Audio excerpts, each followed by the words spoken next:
Do you turn it into a harmonium? How come I don't have to pump it? Oh, the sound is like a harmonium. Okay. Yeah. Maybe this one.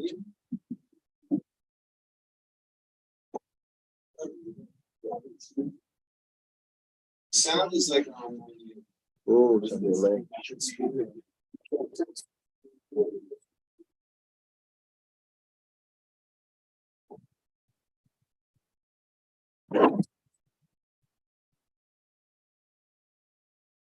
Interesting.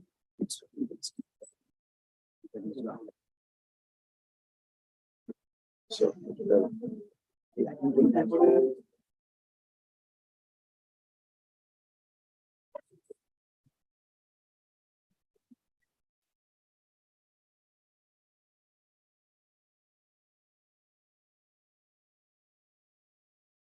how old is our drummer today?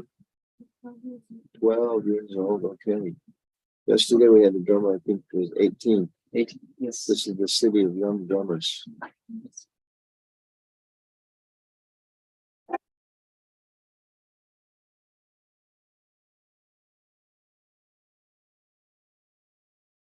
Krishna Pestayo, Bhutale, Bhimate, Bhakti Vedanta, Swami,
Vishnupan Paramahamsa Privrajikacharya Vishnu Sarasada Shishi Manasta Shira Prabhupada Ki Jai Ad Paramahamsa Privrajikacharya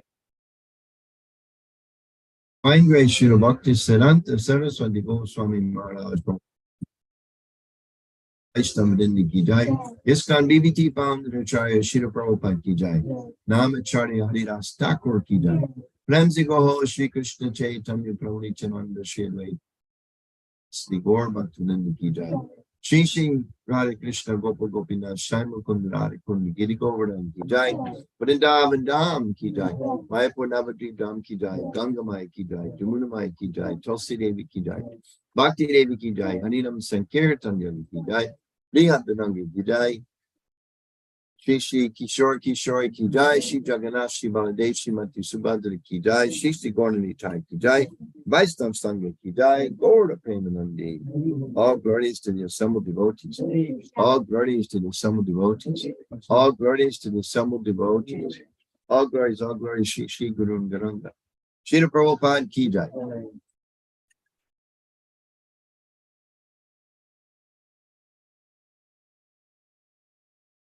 Does the sound working now? Yeah, it's not working.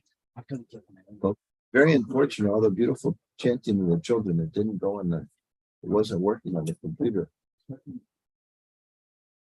all chanted very nicely. The daddies were a little weak, but the mommies did a very nice job. The kids definitely, the kids won the contest. No question about it. Very nice. Very good. So, you want to say anything? Or you don't have to do that.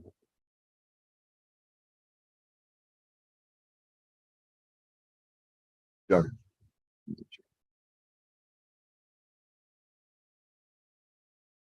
While he's looking up, let's go around. Name, how long you've been involved in practicing some Krishna consciousness? Yeah, those two things. And maybe you can let me know, like if your spouse is in the room, she can raise her hand, or he if you want. Kids, so I know who's standing what. So you want to start, Bill? My name is Anuttama Prabhu, and I've been practicing since 5 years.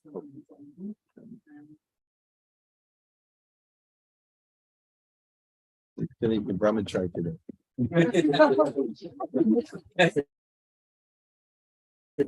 Oh, sorry to hear that. Okay. Oh, yeah, family. Okay.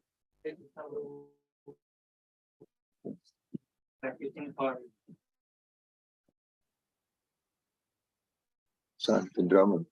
It's very nice. Okay. Prabhu?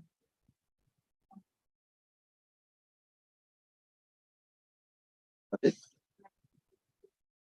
You have some family members here? Mommy is here. Very nice. Okay. Radha. Are you related to Radhika?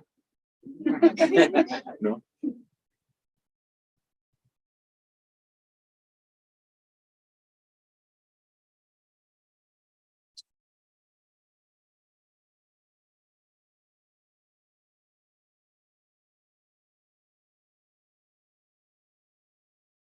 Okay.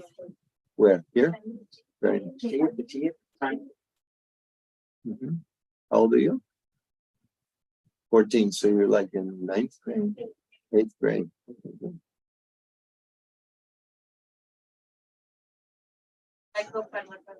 Yes. Yes.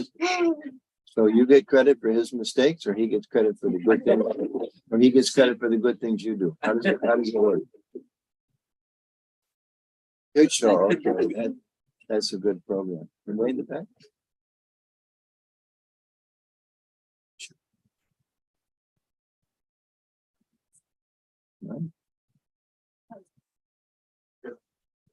There. Okay. He made it just in time. Okay, good.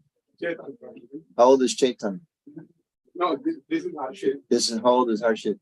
4 years. 4 years old. Hare Krishna. Nice tilak you have today. But you know the shark has no tilak. How come? Next week you have to put tilak on the shark. Yeah. My name is Chetan. Yes. The shark doesn't look like a vegetarian either. No. Let's see, way in the back. Shamala. Relatives here in the room? Nobody came. Okay, well, thank you for coming. Yes, you can save your whole family. Yes.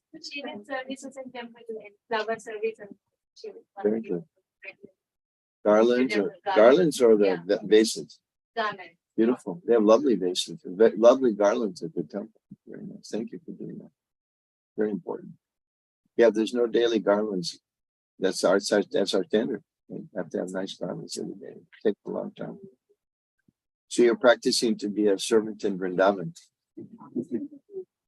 I was thinking lately, like people like myself, mostly do management seva like that.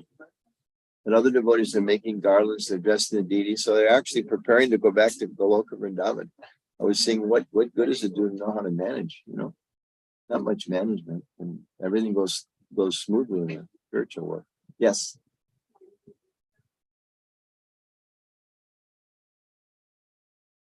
Here.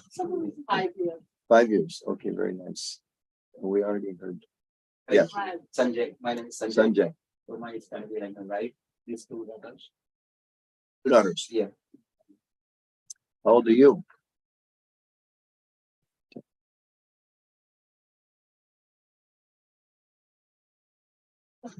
6 years old.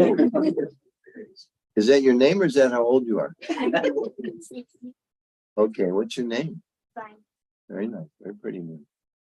Nice. You like to chant Hare Krishna? Good. Very nice. Strap, we're back here. I'm Santosh. I've been practicing Krishna consciousness from last 5 years. 5 years. Got into Krishna consciousness because of Anuttama Prabhu through Bhakti Vriksha program. So it's Better half here. Yes.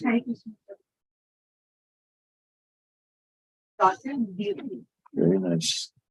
How old are you? 7. So 6, 7, 9, 10, 14, 9. Wait, 6, 7, 9, 10, 14. Who's 11? How old are you? 12. No 11-year-old. We have to go adopt someone quickly. Yeah. Okay. And Mataji. Hare Krishna. Trivilasini Devi Dasi. Nice.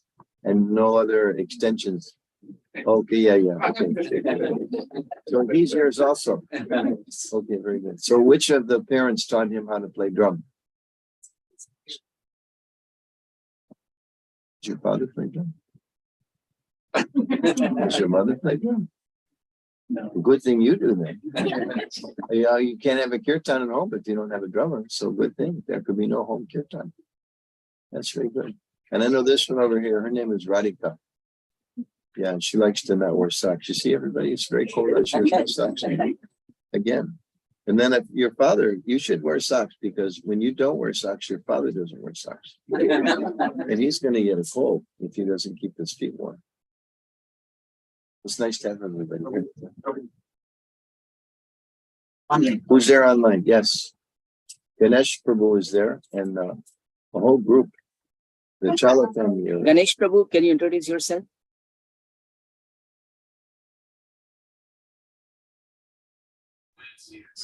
Yes. Yes, Prabhu. Just introduce yourself. How long you are in Krishna consciousness? Last 5 months, Prabhuji. 5 months. Just in time for winter. What else are you going to do in the cold weather? You have to come to a kirtan, stay inside, right? Warm your hearts. Yes, Prabhuji. I'm Ganesh.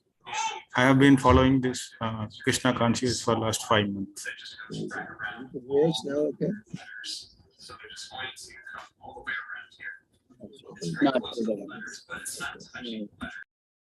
Okay. Chala? Okay, so the next one, Anil Challa Prabhu. Hare Krishna Prabhu. Myself is Anil Challa, and my wife is Sweta Challa, and my kids Anika and Satyadev, and we've been in the Krishna consciousness from last 5 years. Very good. Same Bhakti Vriksha, Paramatma Prabhuji's Bhakti Vriksha. Are either of the children 11 years old? We're looking for an 11-year-old. Yes, Prabhuji. Anika is 11-year-old. Very good. And how old is your son? He's 9. He's 9. We have 2. No, I have one more daughter. She is getting ready to go to her friend's birthday party. How old is she? She is 14. 14. Two 14-year-olds. They were Are you actually sure she's not 15? We need a 15-year-old member. And then Sabrina is. yes. Think. Sabrina, are you able to hear? I don't know if you're driving, I guess, if that's okay. Hi, I'm about to start driving. Hare Krishna. Hare Hi, Krishna. Krishna. How far away are I'm you? gonna turn off my video while I'm driving. Okay. No worries. She's coming here? Or Yeah, she's just done? she is coming. Yes. Okay. Okay. So I will be there shortly. Yeah, sure. Please come. Okay. Okay, good. All right. Thank you so much. Thank you. Hare Krishna. Hare Krishna. A quick introduction of Prabhu, as many of us already know. So, Anuttama Prabhu is the Minister of Communications and a Governance Body Commissioner, GBC, of ISKCON. He formerly served as chairperson of the GBC. Anuttama Prabhu travels widely and is active in multiple social initiatives within and outside of ISKCON. He is introduced to Krishna consciousness in 1975. He is initiated by His Divine Grace, Abhay Charanaravinda Bhaktivedanta Srila Prabhupada. And he lives along with his wife, Rukmini Mataji, in Silver Spring, Maryland, near their son, Gauravani, daughter-in-law Vrinda, and the 3 grandchildren. So they attend the ISKCON Temple of Potomac, Maryland as well. A lot to say, but he instructed me yesterday to only speak 5 sentences. So I'm stopping there. So let us all welcome Anuttama Prabhu, wonderfully, happily accepted us. So, Hari Bol! Hari Bol! The topic tonight is enthusiasm. I don't think you need to know anything more about enthusiasm. Very enthusiastic devotees here. Very nice. Maybe later we can share how, at least some of us, how we find our enthusiasm. Yeah, but it's the topic, right? How do we develop our enthusiasm within our process of bhakti? Yes. But notice many of you had five years of bhakti. Krishna seems to be the magic number here. So is this when you started the Sangha? Yes. 5 years ago? 2017.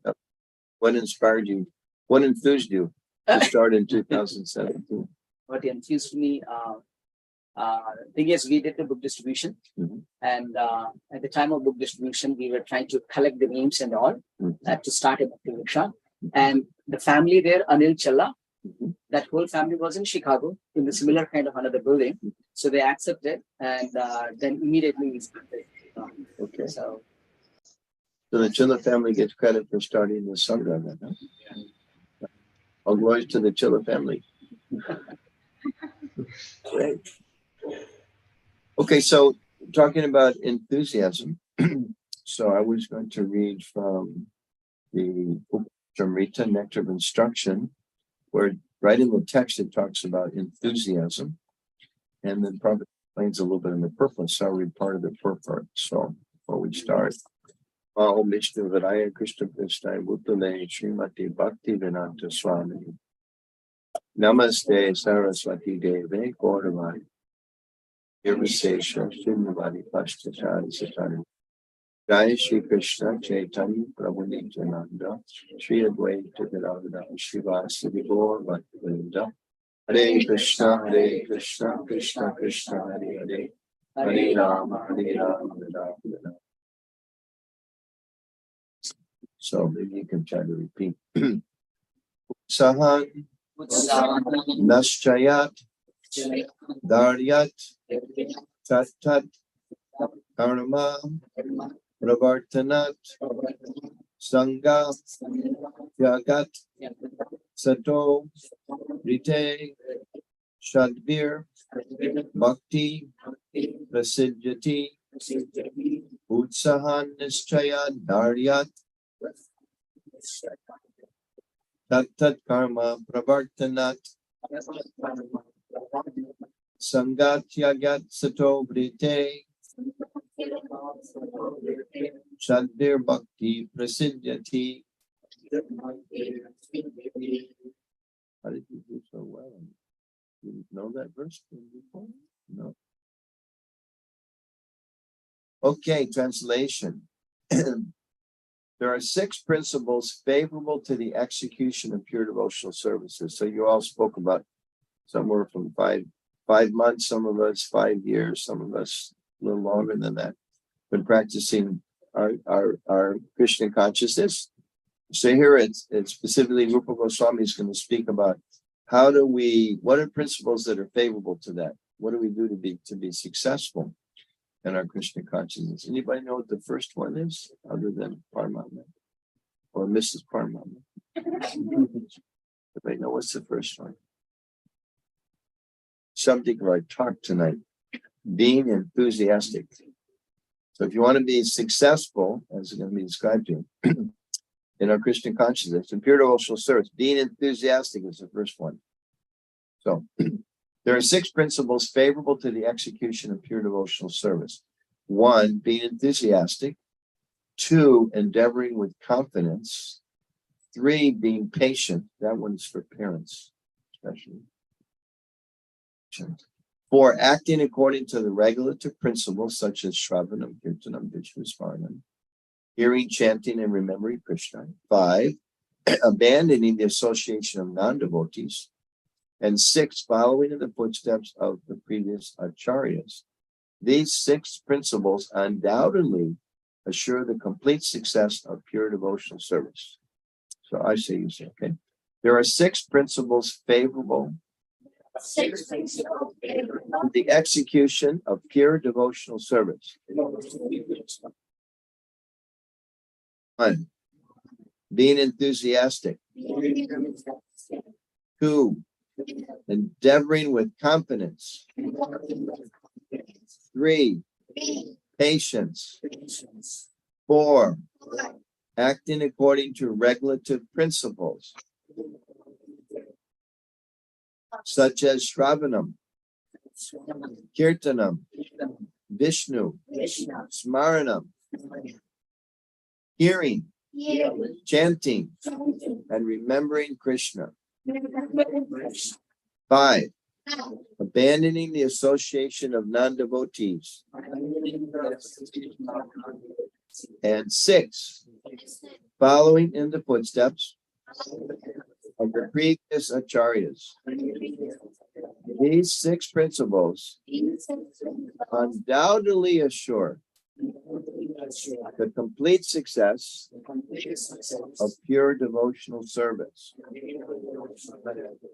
Purport of commentary by His Divine Grace Srila Prabhupada Ki Jai. I'll just read parts of this because it's kind of a long purport. It probably gives a lot of details. More than 10 pages, so we'll read this part of it. Devotional service is not a matter of sentimental speculation or imaginative ecstasy. It's not just sentiment, it's not imagination. Its substance is a practical activity, Srila Rupa Goswami, in his Bhakti Rasamrita Sindhu 1:1:11, has defined devotional service as follows. Anyavilashita shunyam dhyana kramadi anamritam anu kogena krishnanu shilanam bhakti uttama. Uttama bhakti, or unalloyed devotion unto the Supreme Personality of Godhead, Sri Krishna, involves the rendering of devotional service in a way that is favorable to the Lord. This devotional service should be free from any extraneous motive and devoid of fruitive karma, impersonal jnana, and all other selfish desires. So the highest stage of devotion, freedom from all kinds of speculation, sentiment, and selfish desires. Bhakti is a sort of cultivation. As soon as we say cultivation, we must refer to activity. Cultivation of spirituality does not mean sitting down idly for meditation, as Stoics teach. Such idle meditation may be good for those who have no information of devotional service, and for this reason it is sometimes recommended as a way to check distracting materialistic activities. Meditation means stopping all nonsensical activities, at least for the time being. Devotional service, however, not only puts an end to all nonsensical, mundane activities, but also engages one in meaningful devotional activities. The 9 processes of devotional service are as follows. 1. Hearing the name and glories of the Supreme Personality of Godhead. 2. Chanting his glories. 3. Remembering the Lord. 4. Serving the Lord's feet. 5. Worshiping the deity. 6. Offering obeisances unto the Lord. 7. Acting as the Lord's servant. 8. Making friends with the Lord. And 9. Surrendering oneself fully to the Lord. One should accept this opportunity of Bhakti Yoga to return home back to God. And here's a specific topic about enthusiasm. One should accept this opportunity to return home back to God and very enthusiastically. Without enthusiasm, one cannot be successful. Even in the material world, one has to be very enthusiastic in his particular field of activity in order to become successful. Anybody here work in sales? Talk to a salesperson. Like if you rent an apartment or buy a car, or you go to buy a new computer, right? If an unenthusiastic salesperson is not successful, right? It's almost like I don't like talking to salespersons because even if the product is crummy, they're still enthusiastic, but they have to be enthusiastic too. So that's an example of that field in particular, but also Bhakti. Even in the material world, one has to be very enthusiastic in his particular field of activity in order to become successful. A student, businessman, artist, or anyone else who wants success in his line must be enthusiastic. Similarly, one has to be very enthusiastic in devotional service. And here's the definition Prabhupada gives. Well, enthusiasm means action, but action for whom? The answer is that one should always act for Krishna. Krishnartikadiya Chesta from Bhakti Rasamrita Sindhu.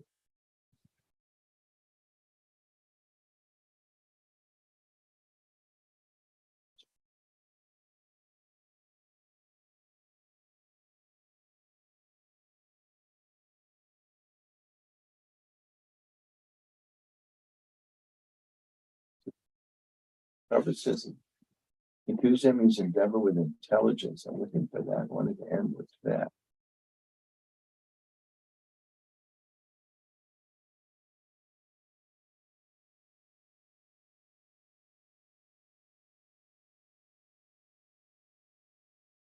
Okay, you have to trust me. Prabhupada says enthusiasm means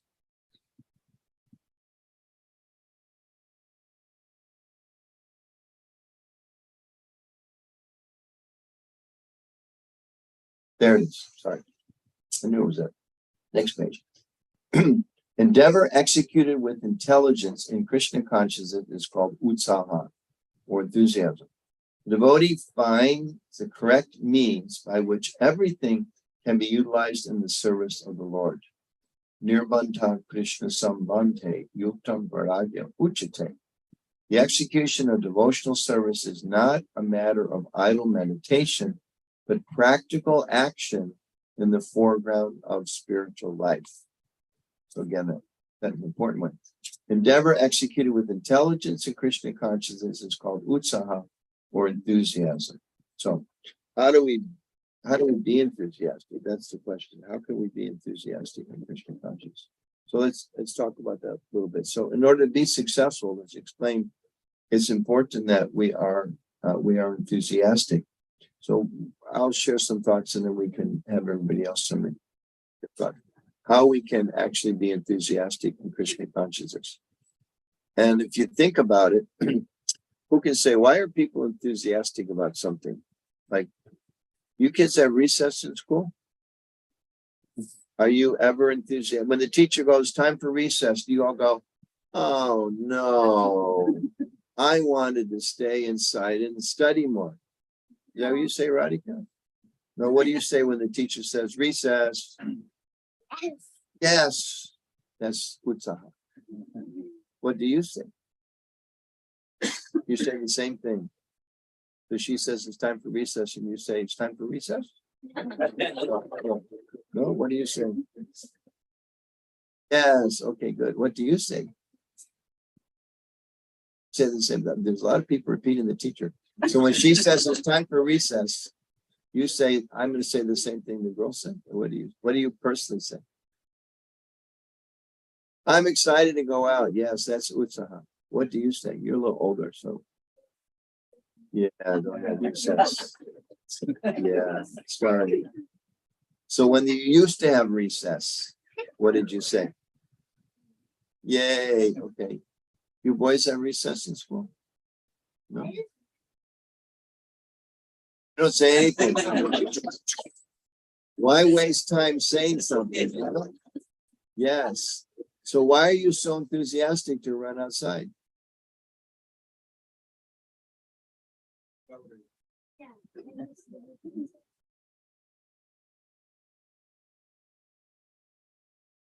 You like playing outside more.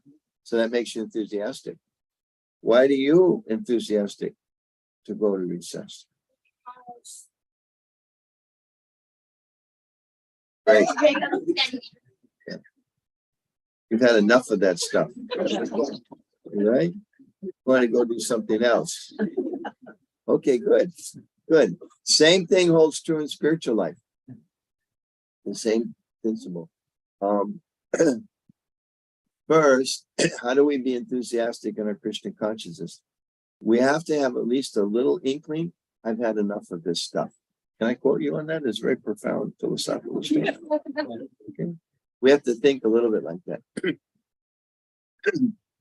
To be a little serious, we have to think, I've had enough of that, which means some understanding, just like Arjuna had in the Bhagavad Gita. You know, it's such a wonderful example. It's a classic. It's our core spiritual text, our core book of knowledge. And Arjuna is realizing that whatever got me this far in life, and he had a lot of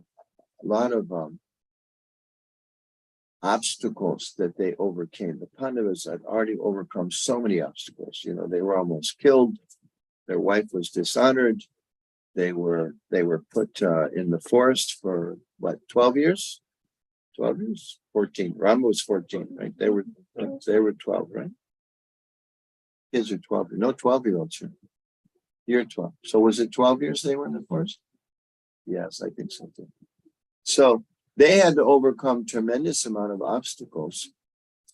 And Arjuna's mood is like, I'm tired of all this. You know, I don't want more trouble. I just want to give it all up. And then Krishna, so he had this sense of material frustration. And because he had a sense of material frustration, when Krishna began to express to him a higher answer, so he said to Krishna, now I'm your disciple, I'm surrendering unto you. I don't know what I need to do. And Prabhupada comments, so this is when the friendly talks end. He says, now I'm your disciple.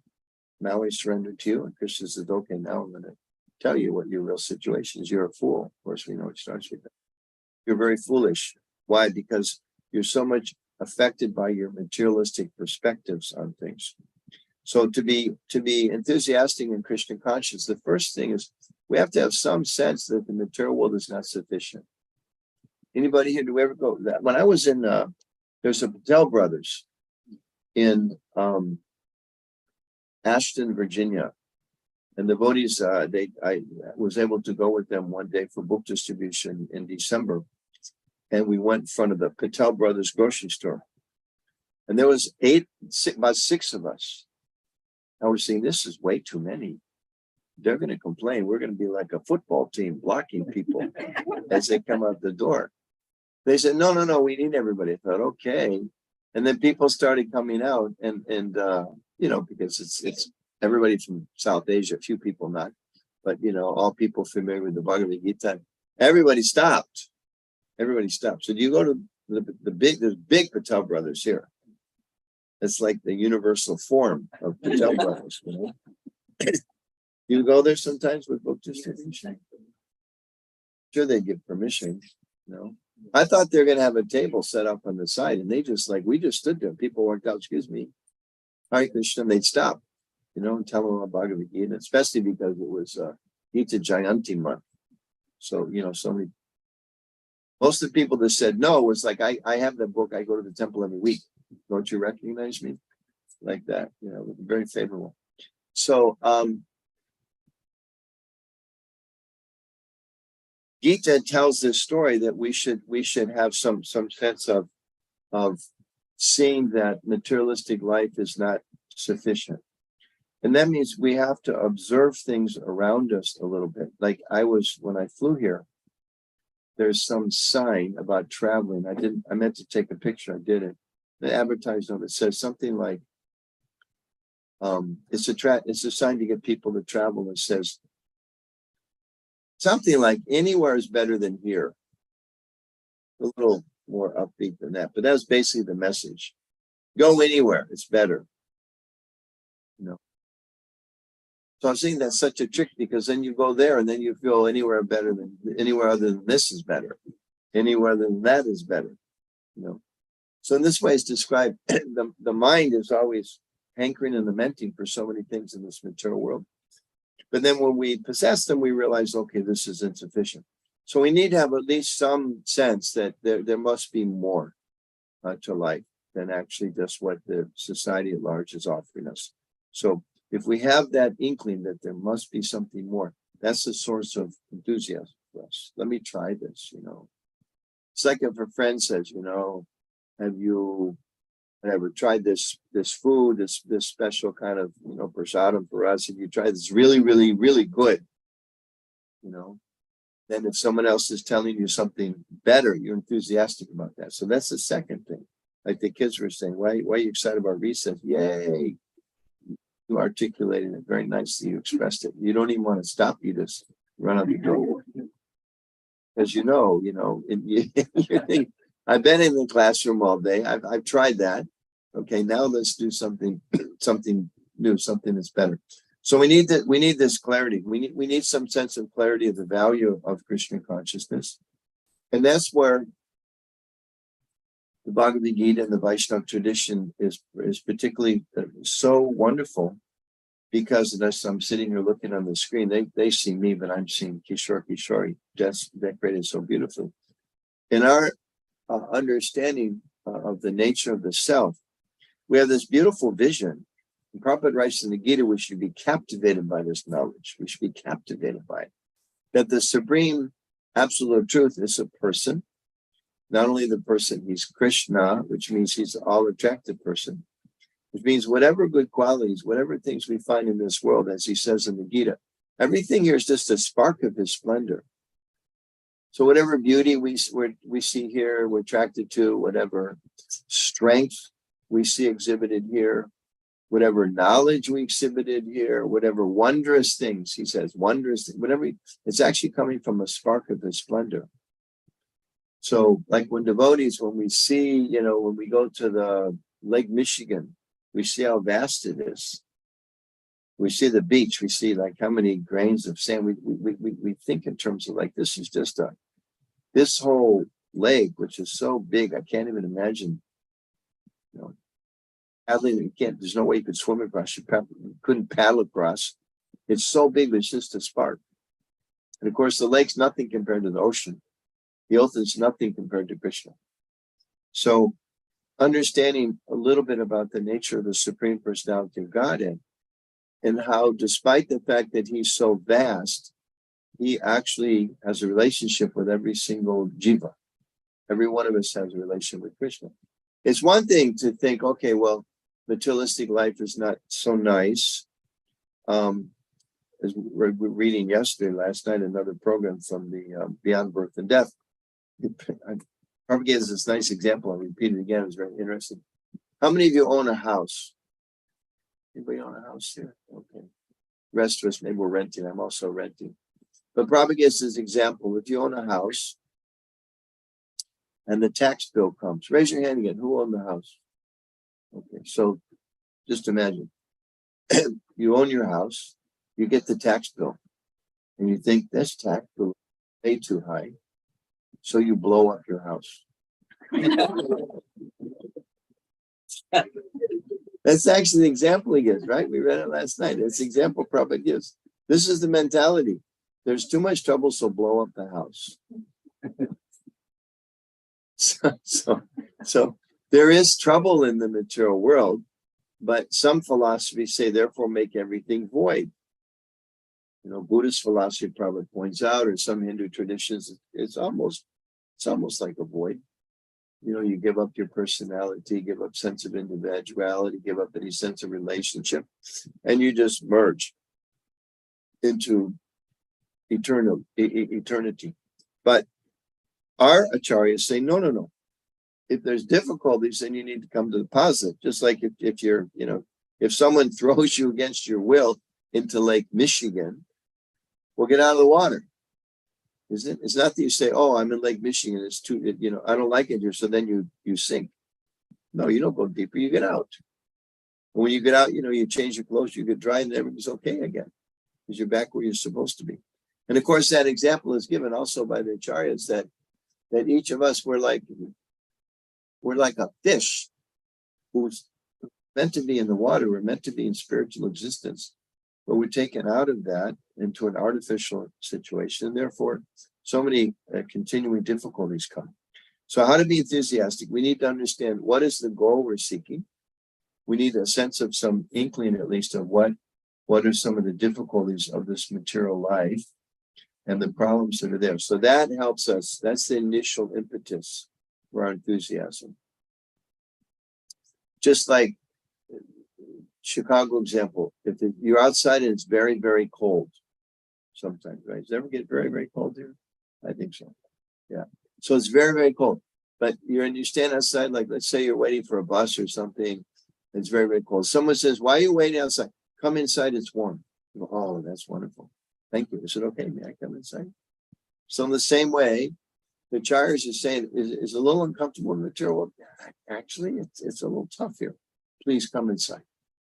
There's something better. It's a better place. And that same message actually is there in all the spiritual traditions, all the religious traditions, the world. That this place is not our home. So those are two initial things. Some sense of, like it describes in the first canto of the Bhagavatam, there's a pinprick in life. There's a pinprick, like I give the example. It never happens in Chicago because she makes such nice garlands.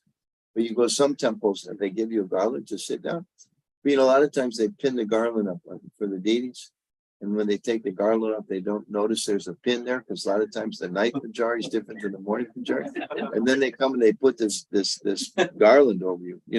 This one's kind of concise. It's okay. But sometimes they give you these big ones and you're giving, and it's kind of, there's something wrong here. And there's a pin sticking you in the side. And maybe it's a very nice kirtan, maybe it's a nice group of devotees, and as you're reading some nice scripture and thinking how beautiful Krishna is, but there's this pinprick here. And that's like, well, until you get the pin out of there, it can be the nicest kirtan, but if the pinprick is there, it's hard to really relish the pinprick. Or if you don't take it off, you sit down and get some prasad, like, oh, there's my favorite kind of sabji. Ooh. So there's a pinprick. And that's the example that's given in the Bhagavatam. And, we live in a culture where people don't so much. Well, they tend to do two things. Either they don't want to talk about the pinprick. How you doing? I'm fine. Everything's great. You're sure everything's great? Yeah, it's fine. I heard you just lost your job. Well, yeah, I lost my job. Great. Right? The doctor, how you feeling? I'm fine. Well, what'd you come to see me? Well, actually, I got a long list of things. Isn't it? So that's one scenario. You made it. Welcome. Hare Krishna. So the other scenario is this is unfortunate. Sometimes people in this day and age, we become aware of some of the problems, but then we feel ourselves a victim. You hear that word used a lot, victim. And of course, sometimes we are victimized by others, and that's a whole big discussion. But as we're reading here about utsaha means understanding that I may be victimized by so many things, but it's within my power to change my destiny. I may have financial difficulty. I may be a victim of financial problems, or maybe a victim of problems, it may be a victim of political problems, of health problems, it may be victimized in so many ways. Ultimately, in this material world, everyone's victimized by four things. You know what the four things are that we're victimized from?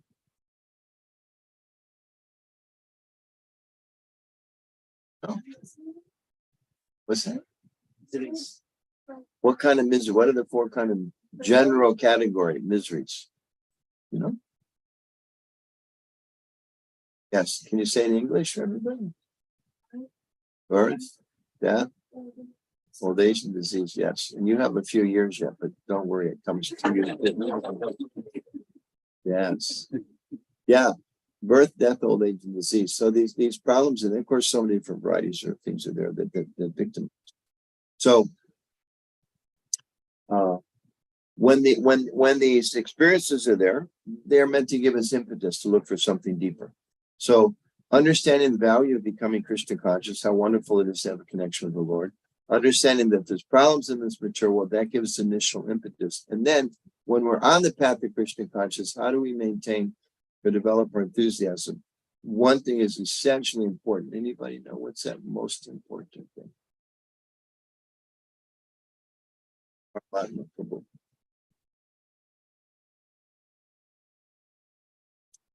I was going to say association. Association with devotees. Here we notice in the verse it says, in order to be successful, you have to give up association of non-devotees. But in similar way, in fact, I think it says in the verse before that you have to accept the association of the verse before, text 4, is talking about the 6 ways of reciprocating relationships with devotees. So that's very important. That's a whole other conversation. But that we need to associate with like-minded people. And Prabhupada explains that, I believe, in that purport. And he mentions it a little bit in today's. If you want to be successful in anything, you have to associate with people that are interested in that. If you want to learn to be a good chess player, you have to spend time with chess players. You know, if you want to learn to be a good swimmer, you have to go to the swimming pool and be there with swimmers. You want to learn how to make, money in the stock market, you have to go and be with people in the stock market. If you're students, like in a practical way, young people, a lot of members of our extended community, when you're high school, you're thinking you want to go to medical school, you're going to spend your summer as an intern someplace associated with doctors, go work in a clinic or something. If you're an artist, artists are famous. I always have these art conclaves, like in the past, I don't know, in India, I'm sure there's many, many places that are known for centers of art. I know, like around Jagannath Puri, the Pipali, which is a center for all this beautiful cloth work that they do. So you go and you associate with those people. So in the same way, to be successful in our spiritual life, it's very, very important we associate with spiritually minded persons, which is why it's so nice that you created this. You pulled so many people together. So associating with devotees. So we're thinking sometimes, I'm not feeling so enthusiastic, then we should know I need more association with devotees. And sometimes it means coming to these events. Sometimes, of course, going to the temple, participating in festivals. Sometimes it means just calling up a friend, a devotee friend, and just sharing with them, some of the good things, some of the difficult things. And through that association, we get enthusiasm from them. And then, as is mentioned here, also we have to minimize. We live in the world. We have to associate with so many people who are not devotees. We have to minimize our association with non-devotees, people that distract us. We should give association to others. But if we notice that there's certain people that have a kind of pull us down in terms of our consciousness, ultimately, even amongst devotees, if sometimes there's people that, they rub us the wrong way, or they cause they discourage us in our spiritual life, we should avoid that. But we should particularly associate with those people that can help us make some advancement. And then I mentioned maybe just one last thing, and then we'll, I think for discussion, this is a good topic for discussion about what makes us enthusiastic. We should also, Prabhupada mentioned this purport, we should understand the correct means to use everything in Krishna's service. So let me ask, you were mentioned earlier, way in the back, that you make garlands for Krishna, right? Is that because you hate flowers? No. Is that because you hate beautiful things? No. Is that because you ever since you were a child, your parents and your friends and your teachers told you you have no artistic abilities at all? No, not at all. Thank you. If you said yes, I'd be in trouble because my next point would not be a solid one. But do things you like for Krishna. Ultimately, Arjuna, he didn't want to fight, but also what did Krishna tell him? He said, you're a warrior. Right? He didn't say, Arjuna, you need to surrender, go make some flower garlands in the temple. Okay. Now for you, when he says, Arjuna, fight, you should think, oh, I have to go make a flower garland. Right? But we should, in a practical sense, because in our spiritual life, we should understand spirituality, Vaishnava tradition, especially all practices, really, it's a lifelong commitment. We have to make a lifelong commitment and a lifelong commitment to making progress in our spiritual life. And in order to do that, it very much helps to use the skills that we have, use the things that we like in Krishna service, which is one thing that's so wonderful about Bhakti. Because if you like art, we've got art. Isn't it? I mean, like all these, photographs and paintings and posters and things like that. There's wonderful art in our Vaishnava tradition. There's wonderful music in the Vaishnava tradition. Right? And it's like last night somebody had a guitar sitting right here, right? So you can play guitar for Krishna, play keyboards for Krishna, you can play traditional instruments, you can play mridanga for Krishna. There's devotees that play like rock band type drums for Krishna, right? There's my granddaughter plays violin for Krishna. My son sings for, we all sing for Krishna. I was just with one since new sannyasi, Sri Krishna Chaitanya Maharaj, who plays trumpet, not trombone, trumpet. He plays trumpet for Krishna, like that. He was actually told sannyasis is not such good, but he plays a little bit on the side.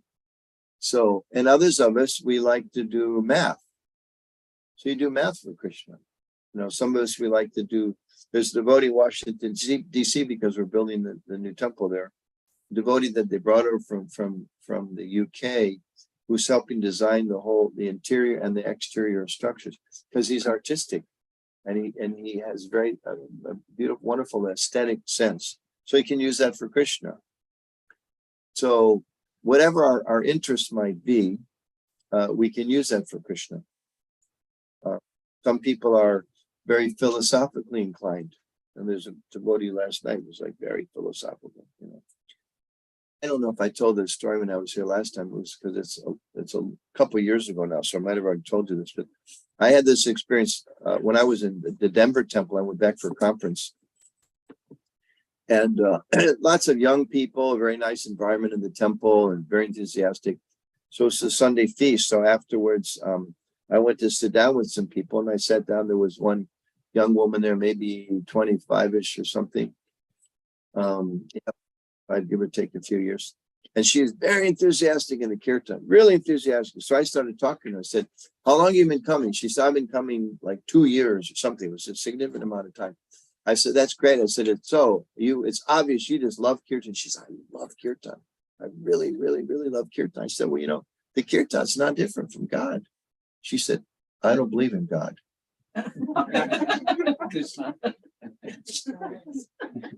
I was stunned.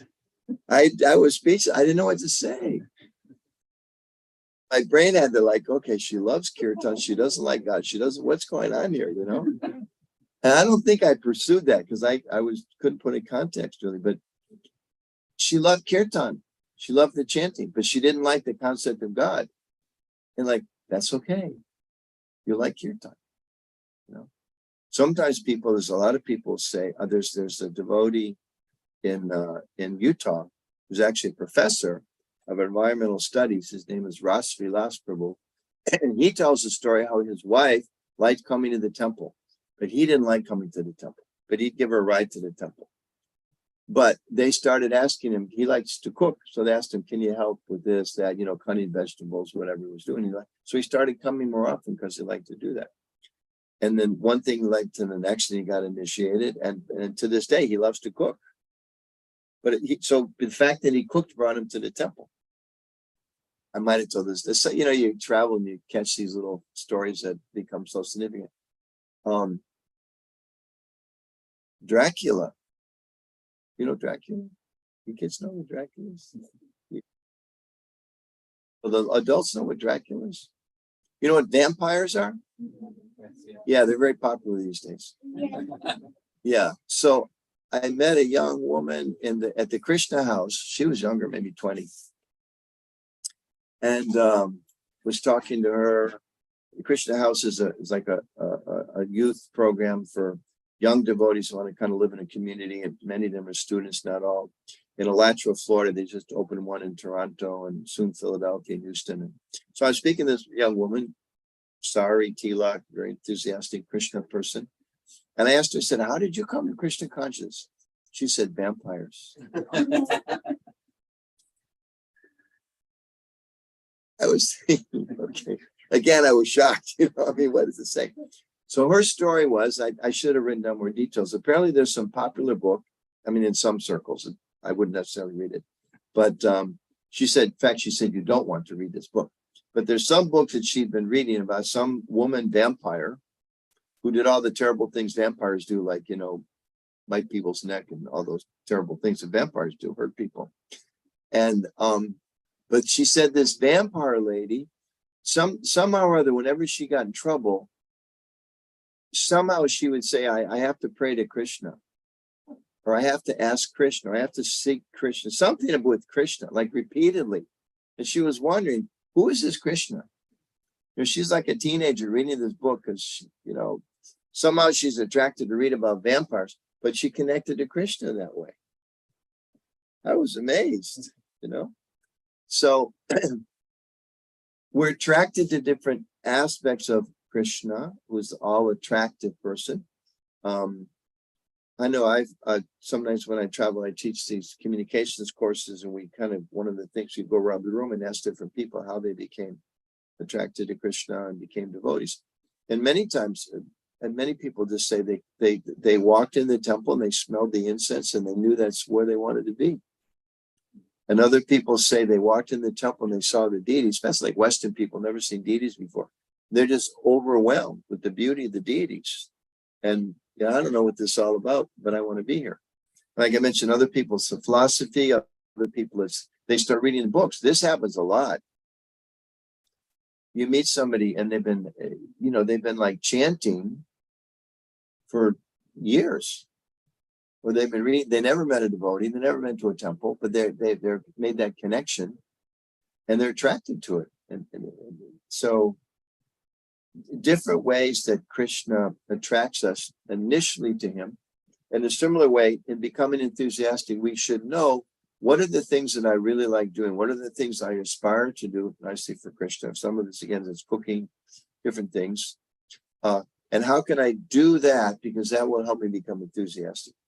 At a certain point, maybe we'll be at the point in our Krishna consciousness, doesn't matter, whatever Krishna wants. But we shouldn't do that artificially. I know I can say for myself, because my mother used to say, I don't think I am, but my mother used to tell me, oh, you're hyperactive. I don't think I'm hyper. But so, you know, and when I lived in Denver in the temple, and I lived across the street, now we moved too far away, so I don't do much deity worship at all, but used to do quite a bit of deity worship. But for my nature, if someone said, okay, tomorrow you're a full-time pujari, so you do 4 artiks a day, you dress the deities once or twice a day. I could do it because it was an emergency, but after a very short period of time, I lose all my enthusiasm. I couldn't do it. You know, I have to do something else. So that's just part of knowing what I can do for Krishna. And there's other people. There's one devotee comes to my mind in Washington, D.C. She lives like 45 minutes from the temple. Every single morning she drives to the temple for years. Maybe not every, but most mornings. She drives and she dresses the deities. And another day she drives to Baltimore temple, dresses the deities there. Because she just loves dressing the deities.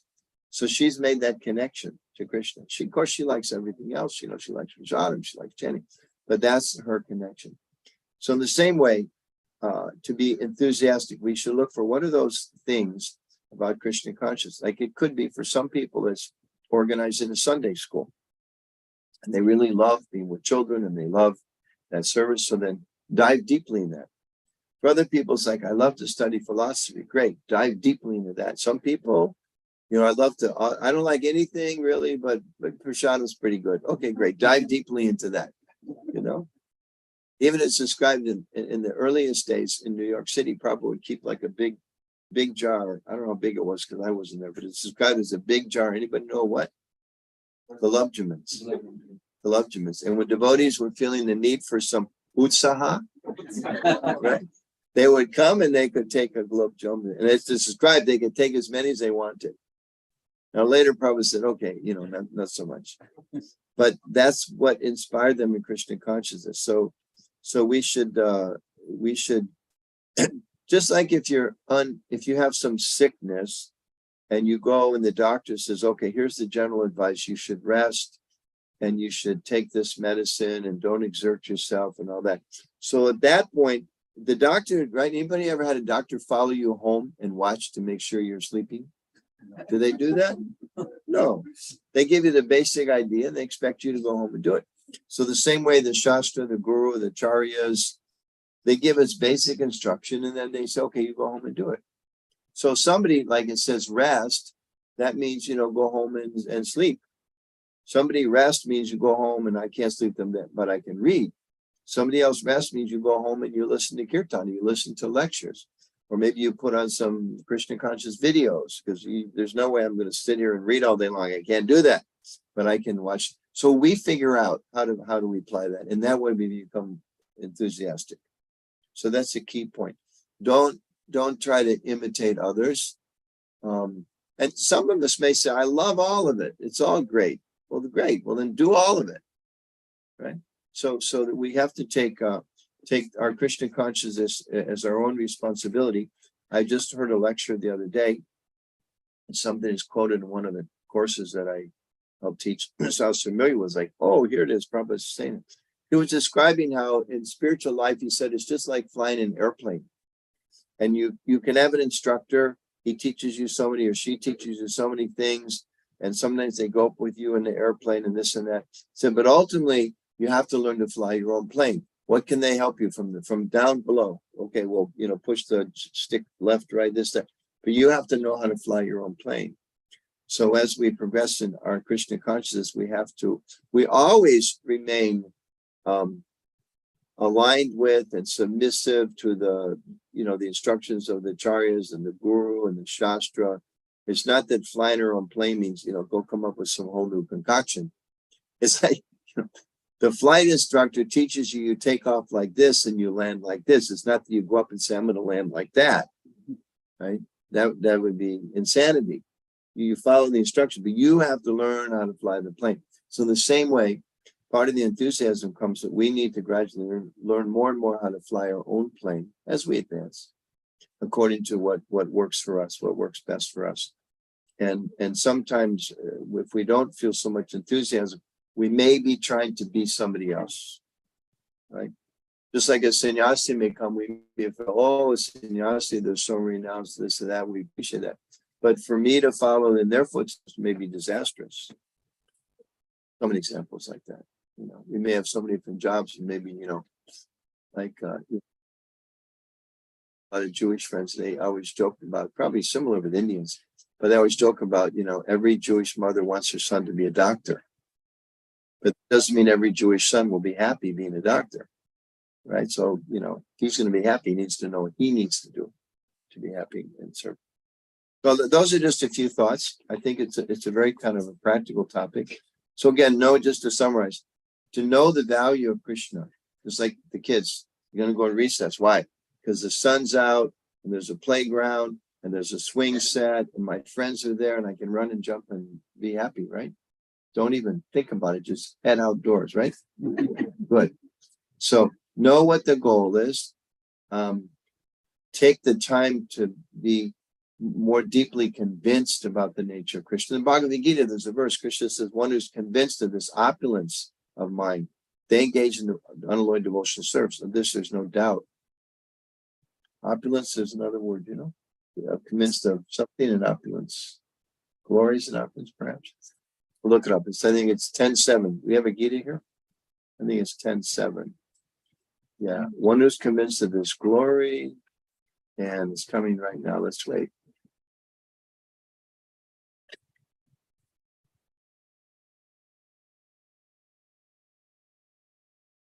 Of his opulence and mystic power Mystic power.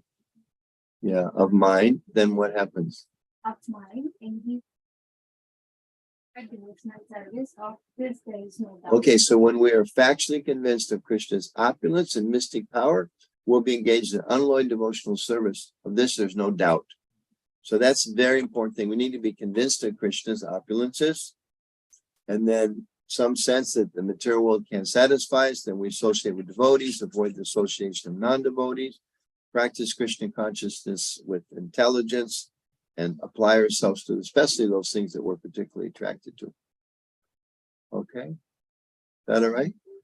Okay, good. So I'm going to go around real quickly and ask everybody in 1 to 5 words, preferably 1, what is it that gives you enthusiasm in your spiritual life? Okay, give everybody just a minute to think about it. And we're going to come to the kids last. Is that okay?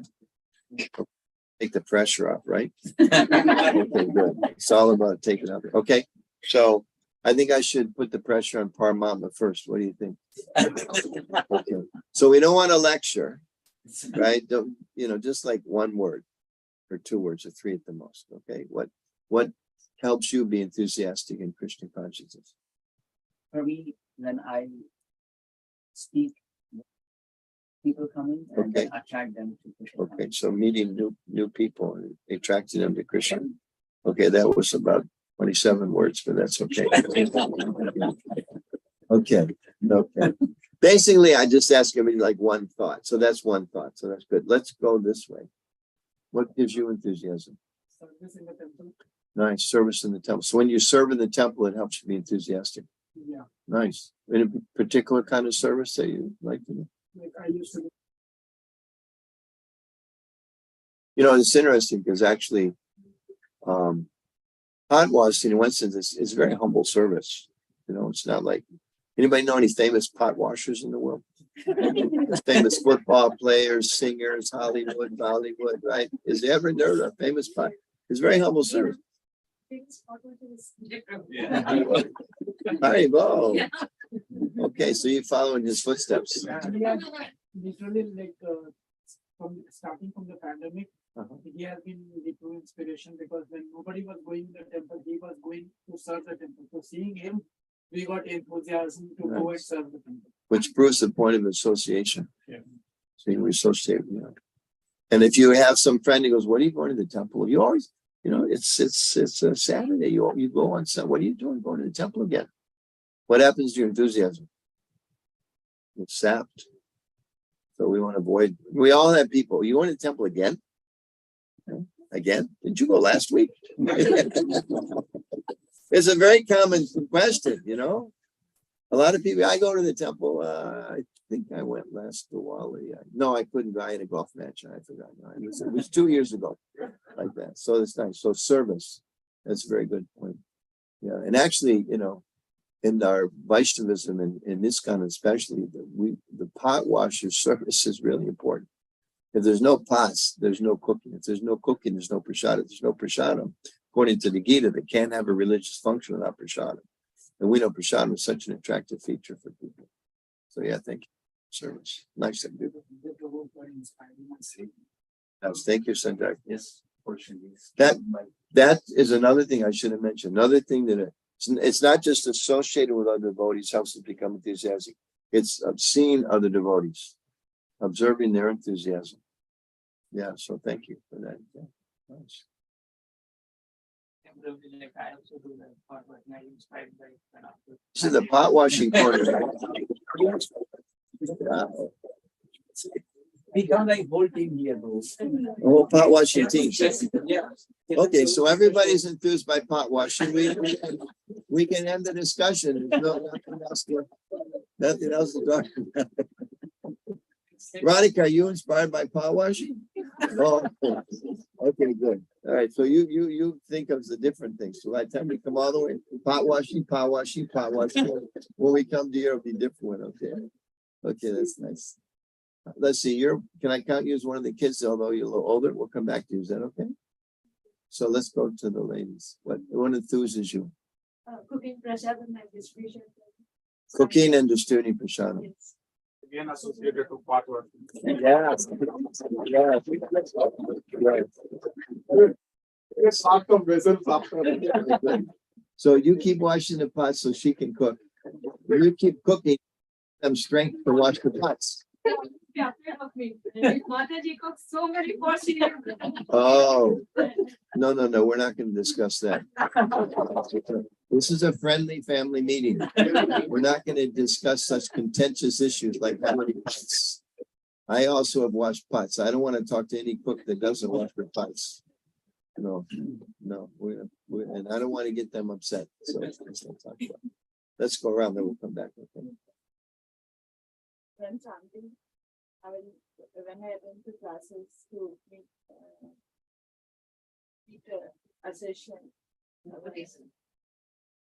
Association with devotees, and you said also chanting on your beads or in kirtan, or so that makes you enthusiastic. That's good. Cooking and offering prasad. So particularly meditate. I'm offering this to Krishna. You like that? That inspires you.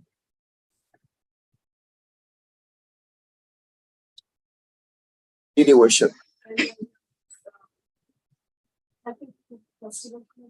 Oh, nice.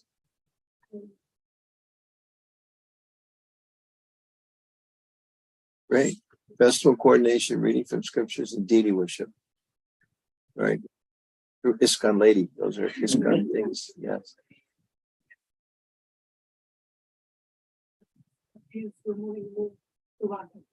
Any particular service? Okay. I am not making calls. Oh, I bet you're very good.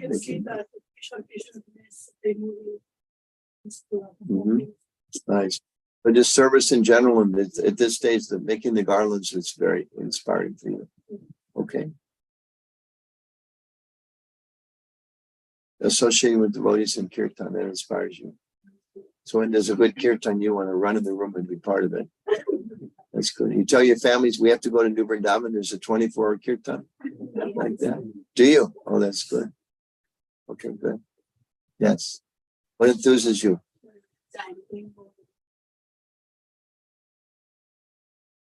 Chanting the kirtan or beads? Beads. You like the chanting on beads. What inspires you about chanting with the beads? What about it brings enthusiasm? What's the experience for you when you're chanting?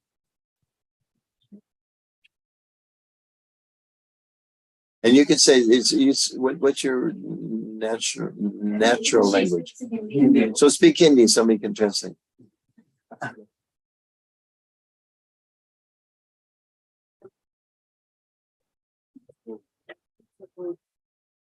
I know good, that's the English word. What did she say? She give more details? Yeah, when you were going to translate, what did she say? She said she feels good. That's what she said. Yeah. Like sometimes devotees use, how was the chant? It was nice. How was the prasad? It was nice. How was it? That's good. It's good you feel good. That's what counts. Okay, cool. Service. Any particular kind? Yeah.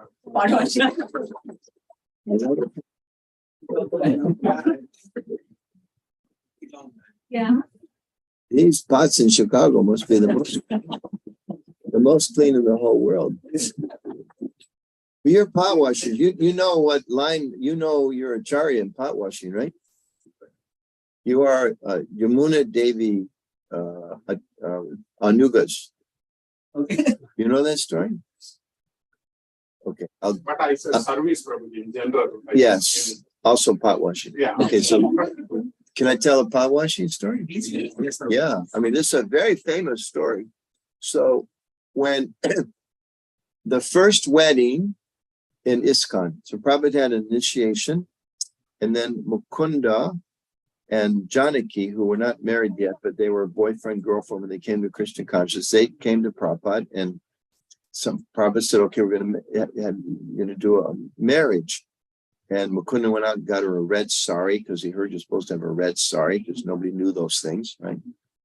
And then Prabhupada said, you invite all your relatives. It was like, I think the wedding was like tomorrow or something. So nobody could come. It was short. I don't remember that detail, but so her sister came, Joan, came to the wedding. And Prabhupada was a little disappointed, like the whole family's supposed to come. Only your sister came. Okay, all right. So she was asked to come and help Prabhupada cook, help prepare. So,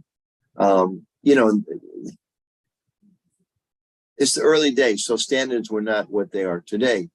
So she came, and Prabhupada asked her to help with the cooking, and he told her, he said, I need this pot washed. So she looked at this pot, the whole thing was completely burnt on the bottom. And he said, go in the bathtub and wash the pot. That's the only sink they had big enough, right? Our deity standards a little bit higher than that now. We don't wash our pots in the bathtub. But so she went in the pot, it was completely burnt. So she scrubbed and scrubbed and scrubbed and scrubbed and scrubbed and scrubbed. And I think a few times during the exercise, she said, Swamiji, I need a cigarette. I have to have a cigarette. So Prabhupada said, okay, go outside, smoke another cigarette story. We told one yesterday. So you go outside, smoke a cigarette, and she said, okay, now he said, okay, go wash your hands. And then, so she showed him, here's the pot. Prabhupada said, oh, this is very good. Very nice. It's very clean. But there's just this one place here. Can you get that a little bit more? So she went back in the bathtub with the pot. She scrubbed and scrubbed and scrubbed and scrubbed, and came back out and said, Swamiji, they called me that time. I'm done. This is good. I was, oh, that looks so good. But there's just this one little spot. So she went back and scrubbed and scrubbed and scrubbed. So that's your acharya. Yeah, and just made it completely, pucker clean. And, we can just imagine it was burnt and, but Prabhupada wanted like completely clean. So that's the standard that he set for that. And the very first wedding was like the second festival. There was initiation, and the wedding was like the second festival. And they had the big, Prabhupada cooked an amazing feast for all the devotees. So there's pot washing goes back to the original days. It's not a concoction. It's the original parampara. You remember, it's a very, very elite group of devotees. And you can imagine like that when you're cleaning, you can be thinking like, yeah, Prabhupada said, you see a spot, your mind goes, nah, it's clean enough. I hear Prabhupada telling me, oh, there's just one more spot there. Yeah, nice. Prabhu, what gives you enthusiasm?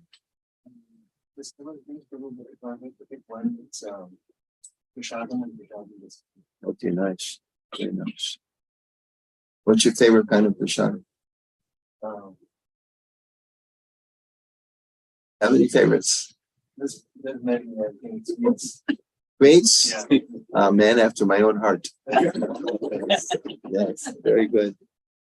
We have a lot of sweets. So many varieties of sweets. Association. Hearing lecture. Hearing lectures. And yes. Hearing lectures. Very good. What gives you enthusiasm? I get enthusiasm from life and education and learning. Okay, you like to learn. Okay. So learning more about spiritual truth. So that inspires you. Nice. Very.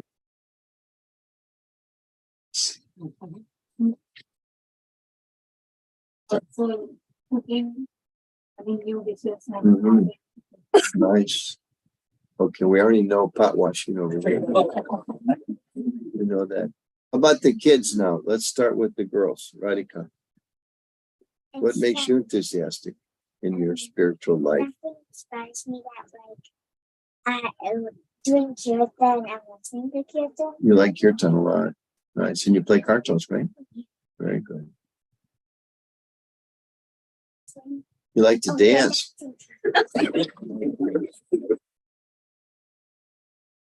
Okay. So kirtan and dancing and kirtan and dancing. Nice. What inspires you? Kirtan, dancing, and listening to kirtan. Very good. This is growing. This is spiritual energy. It never decreases. It only increases. What is and gives you enthusiasm? Kirtans and painting or drawing Krishna. Oh, really? You're an artist. What kind of you don't have anything with you painted, do you? What kind of medium do you like to paint with? Acrylic paints. Great. What painting do you feel like is your best or you like the most? Painting or abstract. You do abstract. You do abstract of Krishna sometimes? No, okay. I mean, you could do it. There's no reason you can't. Yeah. What's your favorite Krishna conscious painting that you've done? There's one about Krishna eating butter. Oh, really? There's a little like a baby Krishna? Nice. Wow. Has anyone out here seen that? Oh, you've all seen it? Oh, really? Oh, nice. Yeah, he says this Schaumburg. Oh, okay. Okay. Yeah. Yeah, maybe you can show me later. I'd like to see it. Okay, let's go. We have the boys left. Okay. What makes you enthusiastic in your spirit? We already know recess makes you in life in general. But as far as your spiritual life, please. From everybody else, now it's your turn. Lectures.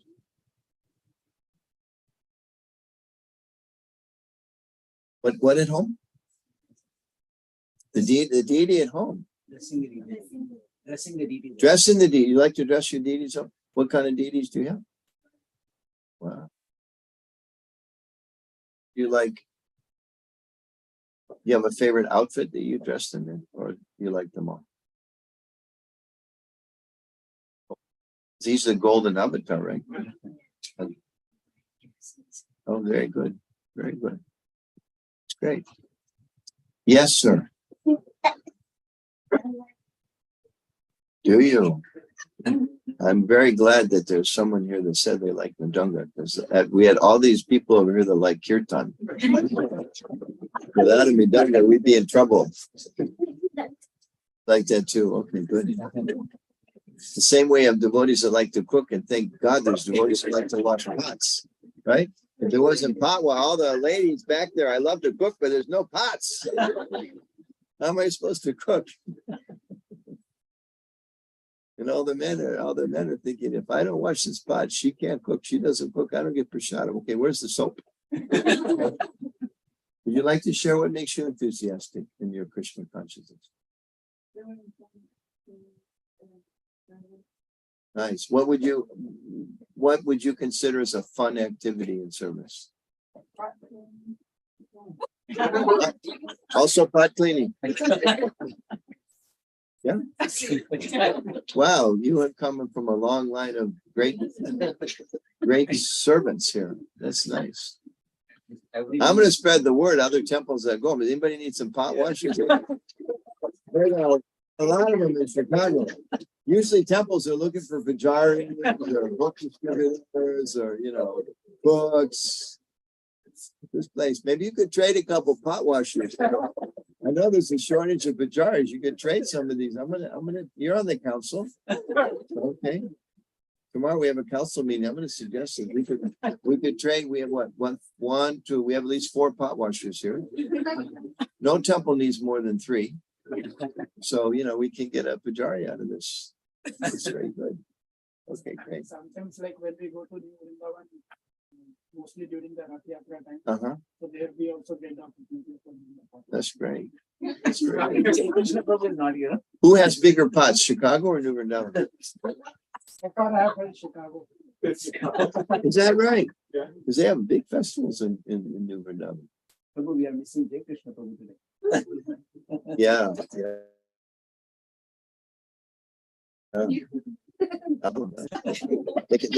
They could put that in their flyer.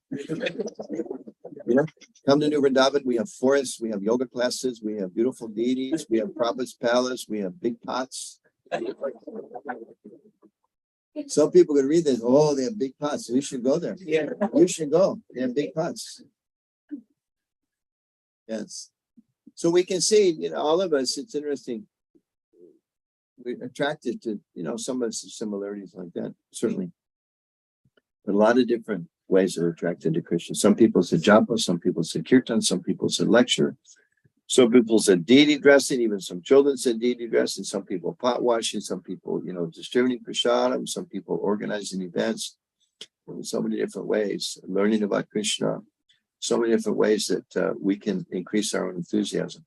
So we should, two things. We should know what makes us enthusiastic. And also as members of a community, we should hear a little bit what we just heard about what enthuses our fellow devotees. And like all the cooks now, don't clean the pots, make as many messy pots as possible. So out of service attitude, isn't it?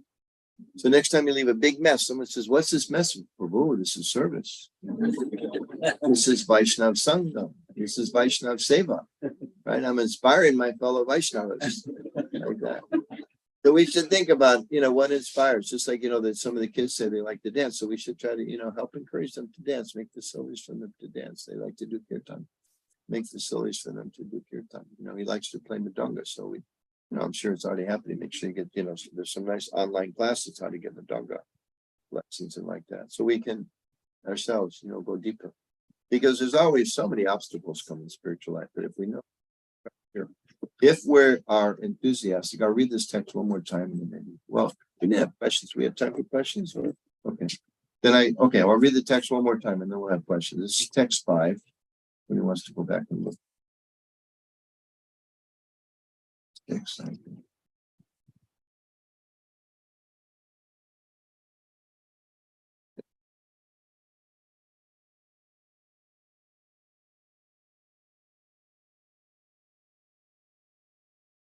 Text 3. 6 principles favorable for devotional service, for the execution of pure devotional service. So what's the first one we talked about? Enthusiastic. The second one, and we can give a whole lecture, you probably have on this, endeavoring with confidence. A whole other topic, very important. Being patient. An important one. Hard sometimes. Acting according to regular principles such as hearing, chanting, remembering Krishna. Abandon the association of non-devotees. And again, we should understand Prabhupada sometimes speaks very strongly. Abandon the association of non-devotees doesn't mean I can't go to work on Monday because my boss is not a devotee. It just means we should maximize the time we spend with devotees, with spiritually minded people, minimize the time we spend with non-spiritually minded people. We have to have professional relationships and all of that. And then following the footsteps of the previous acharyas. Okay. These 6 principles undoubtedly ensure the complete success of pure devotional service. So any questions anybody like to ask? Your kids are really patient, by the way. They have mastered that 3rd or 4th principle of patience. You're very good at patience. And we know he's already enthusiastic. You only have 4 to go. You're there. There was a hand. Yes, Boo. So about the 5 senses is the mind, and mind says, gives the input and get that. Sometimes the mind is described as the 6th sense. 6th, and when we say it's the center of all of them. So when we ask how to control the mind, people say use your intelligence. Then where does that intelligence come into picture? Is the consciousness associated with that intelligence? And how to put and how that intelligence come into picture, that enthusiasm on the top. Okay, so we know the soul is like the pyramid, like the soul is like the highest. And then the false ego is kind of the bridge between the soul and the material concept, because it's I am something other than soul, other than Krishna servant. And so then the intelligence, which is described as like it helps us discriminate, but it becomes cloudy. In a materialistic when we're under the influence of the ahankar or false ego, and the desires come from material things, the intelligence helps us plan how to get the material experiences. And then the mind is kind of processing everything. You know, the eye, like we read yesterday, Prabhupada saying the senses are hungry. The eyes are hungry to see something, and the tongue is hungry to taste something, the ear is hungry to hear something. So the mind is like the center of all that, and it's kind of, you know, helping direct, and the intelligence is helping plan. So by hearing, our spiritual intelligence is awakened, and we start to be able to discriminate with actually this isn't even materially. You know, we hear, okay, if you gamble all your money, you're going to lose everything, so don't do that. Or if you poison, it's going to hurt you, don't do that. Or if you drive too fast. So the intelligence is functioning even in the material realm. But we want to, through the association of hearing from spiritually advanced people and from the scripture, we hear and we start being able to use our intelligence to discriminate between matter and spirit. Let me accept more spiritual function. Like for instance, okay, we have the ear says, I want to hear something, and the mind just processes it. Here, I want to hear some sound. So then we go, we have whatever, I'm very old fashioned house. I still have CDs, right? So we say, okay, so I have a CD. So I can play this one of Krishna chanting, or I can play this one of some mundane stuff, you know? So with my intelligence, it's like, okay, let me choose the spiritual sound. I mean, there's other spiritual sounds. It does, you know, it doesn't all have to be just ISKCON music, but you know, that, and you know, hierarchy, that's nice, but maybe there's some other spiritual music we like. Okay, good. So choose this, make the spiritual choice, right? So that's where the intelligence comes in. And it helps us say no. You know, we have to say no to certain things and say yes to other things. So gradually, more and more and more. And then in the beginning, it's the process of bhakti under like regulated principles, but then gradually it becomes a spontaneous thing. We automatically only want to hear things connected to Krishna. We automatically, like, you know, Sunday rolls around, like, I got to go to the temple. There's no question I'm going to the temple. And another stage, maybe like, well, I'd like to go to the temple, but I need a day off. I mean, even when you're spontaneous, you still may need a day off. But, you know, those decisions become easier and easier and easier over time as we become purified. Does that make sense? Yeah. Okay. And follow-up And question. how do we sharpen that intelligence? That's through association and through hearing. Okay. Yeah. The more we hear, because then we just, those two things, we see how attractive Krishna is. You know, slowly, Krishna becomes more attractive and material life becomes less attractive. And part of the problem is in materialistic consciousness, because we have this rebellious nature towards Krishna, we don't want to be attracted to him, and we have hope against hope that something in the material world will satisfy me. You know, something will satisfy me, but it never can. So it takes. Yeah. It doesn't have to, but it does. Yeah. Prabhupada talks about King Rahugana, who like surrendered to Krishna in the spot, you know. So it's possible, but generally it takes time. And it's described by the charts, it's a gradual process. And we have to be a little careful, because if we push ourselves too fast, sometimes then you bounce back. Like you pull a rubber band too far, it goes the other way. But at the same time, if you leave the rubber band sitting on the table, you never pull it, you can't do anything. So we have to push ourselves, but not too far, too fast. It's like with kids, you know, like they're saying, you know, they like to have fun. We do too. So we have to make sure with our children that Krishna consciousness is fun.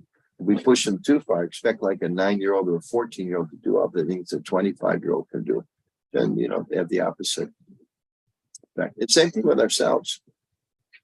You know, sometimes, you know, the wife or husband says you have to go do this service. I can't do it today. I can't do it. I got to take a walk. I'm stressed out. I just need to get out and take a walk. Whatever you need to do. Okay, great. So take a walk. And then when you feel better, go to the temple. You take a walk and then read or whatever. So we have to be sensitive. We have a body, just like you have a car, right? You all have cars. If I borrow your car, there may be like ping, ping, ping. I'm thinking, what's that? Ping, ping. This sounds serious. But you know the car. Like my wife's car, the little light for the tire pressure is broken. It's like $200 to fix it just to get the light to not go on. I know the tires are fine, but the light's there. But you get in my car, what's that light? That's a problem. But it's not really a problem. But it might be a problem. So the same way the car has certain needs. Every car is a little different. You know, the house has certain needs. You know, you jump in the shower and the temperature, you think, oh, the hot water heater. I'm thinking, oh, it's just, it takes 10 minutes to get hot here. Like, no, something's broken. So you need to know it. So the same way we understand the way our own minds and our own bodies work. The same way you need to know, what do your kids need? You know, some of us, you come home from work and the wife or the husband, they're not talking. Some of us, this is serious. She's not talking. I did something really bad. She had a bad day. We need to sit down and talk about it. And the others of us, it may be like, okay, he had a bad day. Give him 5 minutes and he'll be okay. So, it varies, so like your boss, right? Some of us have a boss, you walk in there, why didn't you do this? Blah, blah, blah, blah, blah. And okay, I better talk to the boss. He's really upset. And other of us is like, okay, it's the boss. It's Monday. He'll be fine. We'll see him half an hour later and he's fine.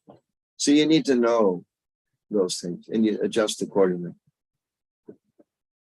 Okay. Yes.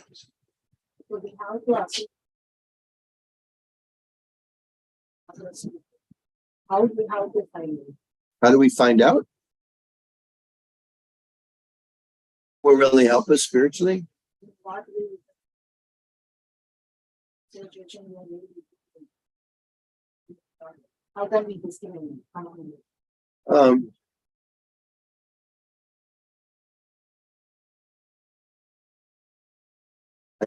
It's pretty simple.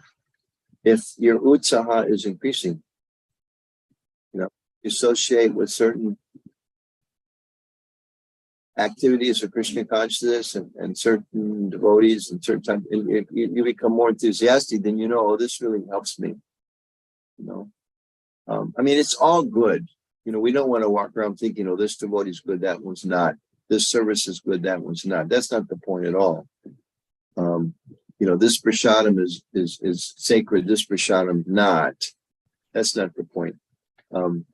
So we should take advantage of all, but we can see certain things may really inspire us. Like for instance, it may be like, they have these different sanghas now, different places. And some people really like to go to this particular retreat because so-and-so Prabhu or Swami or Mataji really inspires them. Somebody else goes someplace else. That's the natural, some people go to India.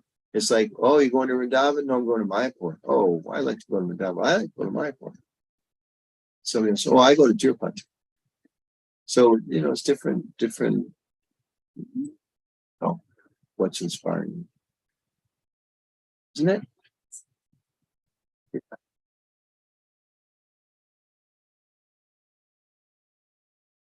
See what inspires you. What encourages you to? What answers the question? Like you said, you like to listen to lectures and classes. So see, you'll know, wow, this person, when I listen to those lectures, they really seem to answer questions for me. They answer, they're speaking where I'm coming from, as they say. It's really helping me. And maybe other people, like you very respectfully listen to the lectures, but it's not as inspiring for you. So you take a little bit more here. He and I, when the prasadam comes, we're very concerned there's enough sweets. If there's not enough sweets, we make sure we go to the front of the line before they run out.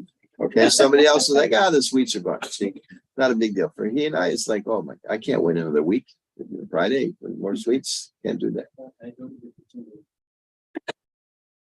I noticed you snuck out. Is that what you were doing? Okay. Any other questions or comments? Yes. We doing okay on time? Okay.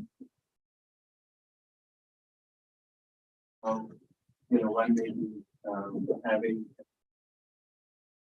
a certain service. Example of like doing like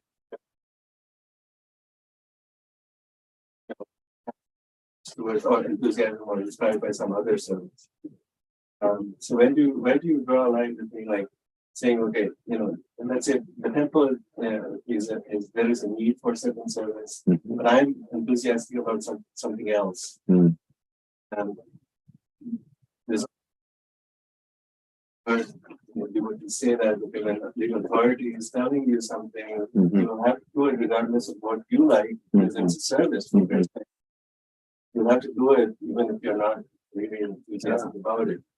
So I guess my question is, I mean, can we choose what we are really like our nature and enthusiasm is towards, or do we adhere to where Krishna or the temple is, or Krishna's guidance at that point in time? Thank you for asking a question so I can bring some balance back to my class. Yeah, that's a very important point. When I was, I became a member of ISKCON in Denver, Colorado, and was there for 17 years. And there was one devotee that he would always, his mantra that he would always remind everybody is, he who sees the need does the deed. That was his mantra. And so what I was making the point is that Prabhupada says the first thing, our first duty in spiritual life is to save ourselves. First duty. You know, we know we're all about bringing other people to Krishna and sharing Krishna consciousness, and that's absolutely what we're supposed to do. But who's flown in an airplane here? Raise your hand if you've flown in an airplane. Okay, almost, even the kids. Okay, great. So let me ask you, because you're 10, right? Yeah. So do you remember they have a little movie, or sometimes the flight attendant, they stand up there and they tell you about, okay, here's how to put your seatbelt on and all those things. They talk about, sometimes they use the expression, the oxygen drops, right? What happens? Do you remember something falls down from above you? No. Next time you fly, you can watch more carefully. Yeah. Who can say, what do they say about the oxygen? Yeah. Thank you. You jumped right ahead. You knew the answer before I asked the question. That's very good. Yeah, that's the point. That, you know, they say, put the oxygen mask on yourself first, and then help if there's somebody else, there's children or an old person or a person with a disability or somebody's whatever's leaving. You always put it on yourself first. Why? Why put it on yourself first? Isn't that selfish? Our whole philosophy is about giving up your selfishness. So how can you be so selfish as to save yourself first? All right, what's the answer? Unless you save yourself, you cannot save others. Exactly. How do you save others? If you can't, if you try to fiddle with your oxygen, you pass out, then you're both going to die.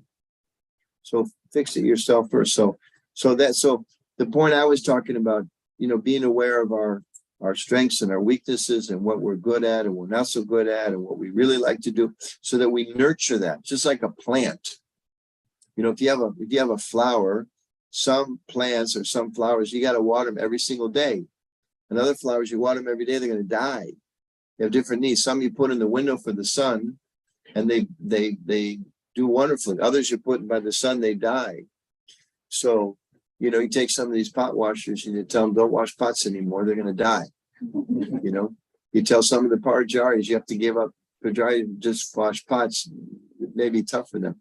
So the goal is we want to spontaneous devotional service. An example comes to my mind. Narada Muni was told by Krishna, I have a headache, and the only way to get rid of it, I need the dust of the feet of my devotees, right? So we went to so many different devotees, and they said, I can't get the dust from my feet. Krishna's going to put it on his head. I'll go to hell. No way. But they went to the gopis. They're like instantly scraping the dust off their feet. So don't you want to, but you might go to hell. Doesn't matter. It's for Krishna. So that was their level of Krishna consciousness. So we don't want to be in a position where, it becomes, so difficult that people are asking me to do things that I really can't do or really don't like to do, and I lose my enthusiasm. Remember, the topic was enthusiasm, right? So someone tells you, like when I was a young brahmachari, somehow a word went out. Prabhupada said they used to serve chickpeas every morning, right? Like with salt and pepper and ginger. So somehow the word went out, chickpeas, little peas. So. Yeah. So the word went out. Prabhupada said 6 a day. So I remember sitting, watching them count. 1, 2, 3. It was like 6 a day. You're supposed to have 6, not 7, not 5, 6. So, it became a little too structured. So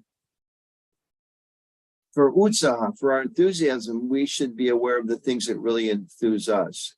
And at the same time, we should understand that I'm trying to awaken my devotional connection with Krishna. Means I want to do whatever needs to be done. I want to do whatever needs to be done. Whatever is the need. Let me do that. That's probably how these Prabhus started with pot washing. Maybe they walked in the door and said, oh, I love to wash pots. Probably what happened is somebody said, can you wash pots? We need help. And they thought, well, geez, that means I got to miss the lecture. I got to do this, I got to that. I'm going to cover myself with soapy water. I don't know. Okay, I will. And then they started doing it. It's like, wow, this is really ecstatic. And I'm associating with these other people that are so enthusiastic. And that became a source for them of Christian conscious pleasure. So yes, we should be prepared to do whatever needs to be done. And, if the deity room authorities, the temple authorities, the guru, GBC, the elder devotees, whatever, want us to do something, we should try to be in the mood of, let me do what needs to be done for Krishna. Because in a sense, we are like a spiritual army. In one sense, we're trying to just distribute this knowledge to people, trying to, build the opportunities for people to get out of their suffering condition. And if we're really going to make a difference in the world, we have to work cooperatively. It's great. There's a few people that wash pots, but if every single one of us said, I want to wash pots. Anybody want to cook? No hands go up. Anybody want to worship the deities? No hands go up. Anybody wash pots? Every hand goes up. It's like, okay, Prabhu's, Mataji's, we got to get organized here. So not everybody can wash pots. So we're going to take turns washing pots. And tonight you're going to worship the deity, whatever, that might be. It's just a common sense way. So yes, the principle is we should do whatever needs to be done. And at the same time, we have certain natural inclinations. And especially there's children here, but if we're a little older, we have certain things we educated, we know more about ourselves. When you're 18 and enthusiastic and you move into a spiritual ashram, you don't know much about what you really like to do. That's so different. So we should be open to whatever instruction comes. And at the same time, be aware that certain things inspire me more. Is that okay? It's that whole balance principle again. Shikhanji is very practical. Very practical. Okay. Yes, please. It's only because I found you. Okay. Okay. And so I've always Oh, nice. Mm-hmm.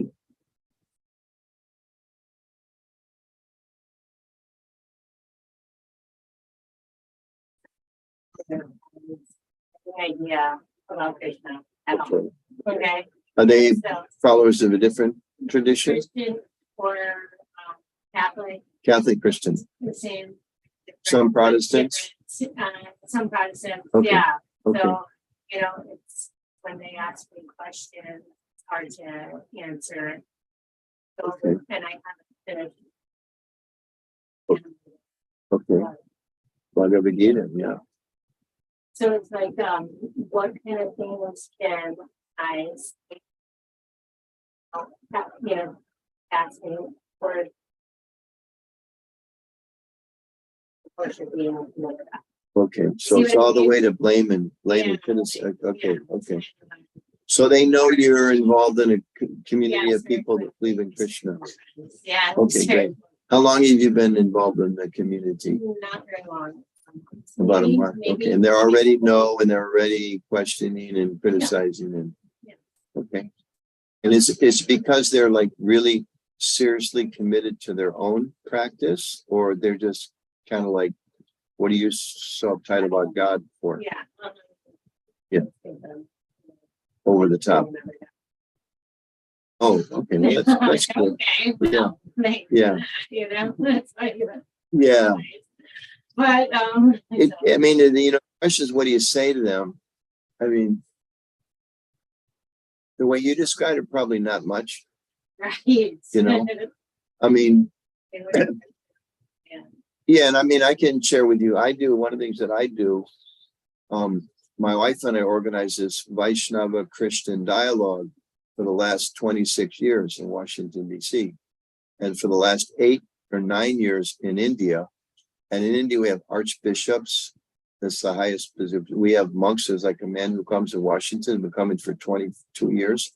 And he is the abbot of the Catholic St. Alsom's Monastery.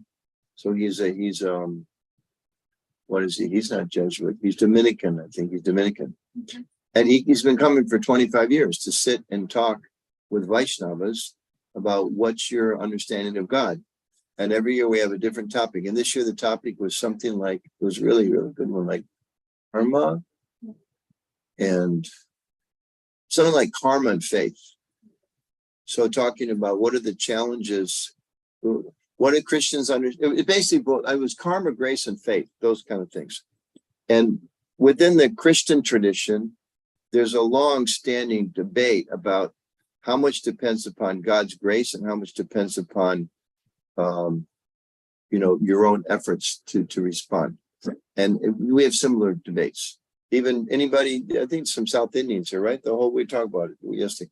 There's two primary schools within the Sri Sampradaya, from what I understand. I don't know the names. There's beautiful, probably Tamil names, or I don't know, maybe Sanskrit names. One school is like the cat school, and one is like the monkey school. One is like it's more grace. The other one, it's more depends on your responding. So there's debates there. So sometimes people that don't know what we're doing, they kind of get in their mind like, we all have a fixed idea about God and truth, and you're just doing something different. But you scratch the surface a little bit. There's all kinds of different opinions within Christianity. There's all kinds of different debates and arguments, and people have been driven out of the church, and certain ideas become popular for a while, and then they go away, and like that. So if somebody's serious and a little, philosophically inclined, you start talking to them, and as these people have become over here, it's like, wow, you people have this is really deep. This is really profound. There's one man who is a professor, Protestant professor in India, who's been coming to these dialogues. And like the second or third year, he's one of these kind of like eccentric professor types. You look at him, he's like kind of looking up at outer space for a while. And you think, is he here? But actually he's like in some amazingly deep philosophical thought, right? So he sat with us for like the second day of the first 3-day dialogue he attended. He said, I've been thinking, he said, we Christians, and you'll appreciate this. He said, we Christians, we talk a lot about how God loves us. That's like the mantra. Jesus loves you. God gave his only begotten son who came into the world, et cetera, et cetera, et cetera, et cetera, et cetera. He said, we Christians talk a lot about how God loves us. He said, you Vaishnavas talk a lot about how to love God. The whole room kind of went like, wow, we have a lot to learn from each other. We have a lot to learn from each other. So that's one thing. I mean, I could even share with you, I can send it to Parma, but some of these we published whole academic journals about the Vaishnava Christian dialogue and how we're talking to each other and how we have a lot to learn from each other. So that's like for people that are like, what do you get out of this? And I'll share something with you. Again, you may not want to tell them this, and maybe more than they can handle right now. But I don't know if you've shown that video. Have you ever shown me the video of the Harvard 50th anniversary conference? It's a 17 minutes next week. You should show that video. You can find it online. Just type Krishna 50th anniversary at Harvard. There's a little 3-minute news story that Desire Tree did. You don't want that. You want the 17-minute video. Okay. So in this video, there's one scholar named Dr. Thomas Hopkins. He was a professor of religion at somewhere the East Coast, and he was the keynote speaker. And in this address, this is everybody who finds this interesting. He said, 50th anniversary of ISKCON, Harvard University, the Center for the Study of World Religions. That that's serious stuff, right? So 3-day conference. So he's giving the keynote address the first night. He said, I'm a historian of religion. We look for comparisons. That's what we do. He says, so if we're to look at the contributions of Bhaktivinoda Swami, he said, it's hard to find a comparison, what he did. He said, but as a historian, there's only 2 people I can think of he compares to. Anybody know who he said? Jesus and Muhammad. One is a God. Well, Son of God. well, don't go there. Just in terms of like great founders of religious traditions. Okay. He said there's only two people. He said that if you look at Jesus, he said Jesus was preaching in his own country, in his own language, in his own culture, and he had people his own age who helped him spread his message. He said if you look at Muhammad, same thing. His own culture, his own country, his own language, and he had family members in particular who helped him spread his message. And he said, if you Bhaktivinoda Swami, another country, another culture, another language, no help to spread his mission. And then he said, actually, he said, if you look at, because we were looking at 50 years of ISKCON, he said, if you look at where ISKCON is today after 50 years, he said, there's problems. He said, but Christianity at 50 and Islam at 50 were having very serious problems. She said, in this way as a historian. So we were like shocked. Here's this guy, Harvard University, professor of religion. He's telling us Prabhupada can only be compared to Jesus and Muhammad, the two most famous religious teachers in the entire world. I would never say that. People think you look crazy. But he said that. So people that know, they really value that there's something tremendous here. As far as your family and friends, don't try to give them too much, like, any of the ladies here make cookies, like make cookies for her to make some cookies next time. She can take home, say, hey, do you like some cookies? Share a prasadam with them, just give them a little taste. Like I can say my parents, when I became a devotee, were Christian. We celebrated Christmas. We had a Christmas tree. We had a lot of presents. That was it. No Bible, no church, no prayer, period. But they're Christian. So when I became a devotee, I remember my father telling me, well, we Christians. And I was like, what do you mean we Christians? You're not a Christian. Come on, you have Christmas. That's not Christian. That was my family. I don't know, maybe yours may be more serious. Yeah, similar. So like, come on guys. But you can't say that to them. And I think like if I gotten into any serious spiritual practice, if I become a rabbi, they would have flipped out. If I became a Protestant, it was like, why religion? For crying out loud, why religion? So, but gradually over time they appreciate, and that was my experience. Eventually, my parents totally came around.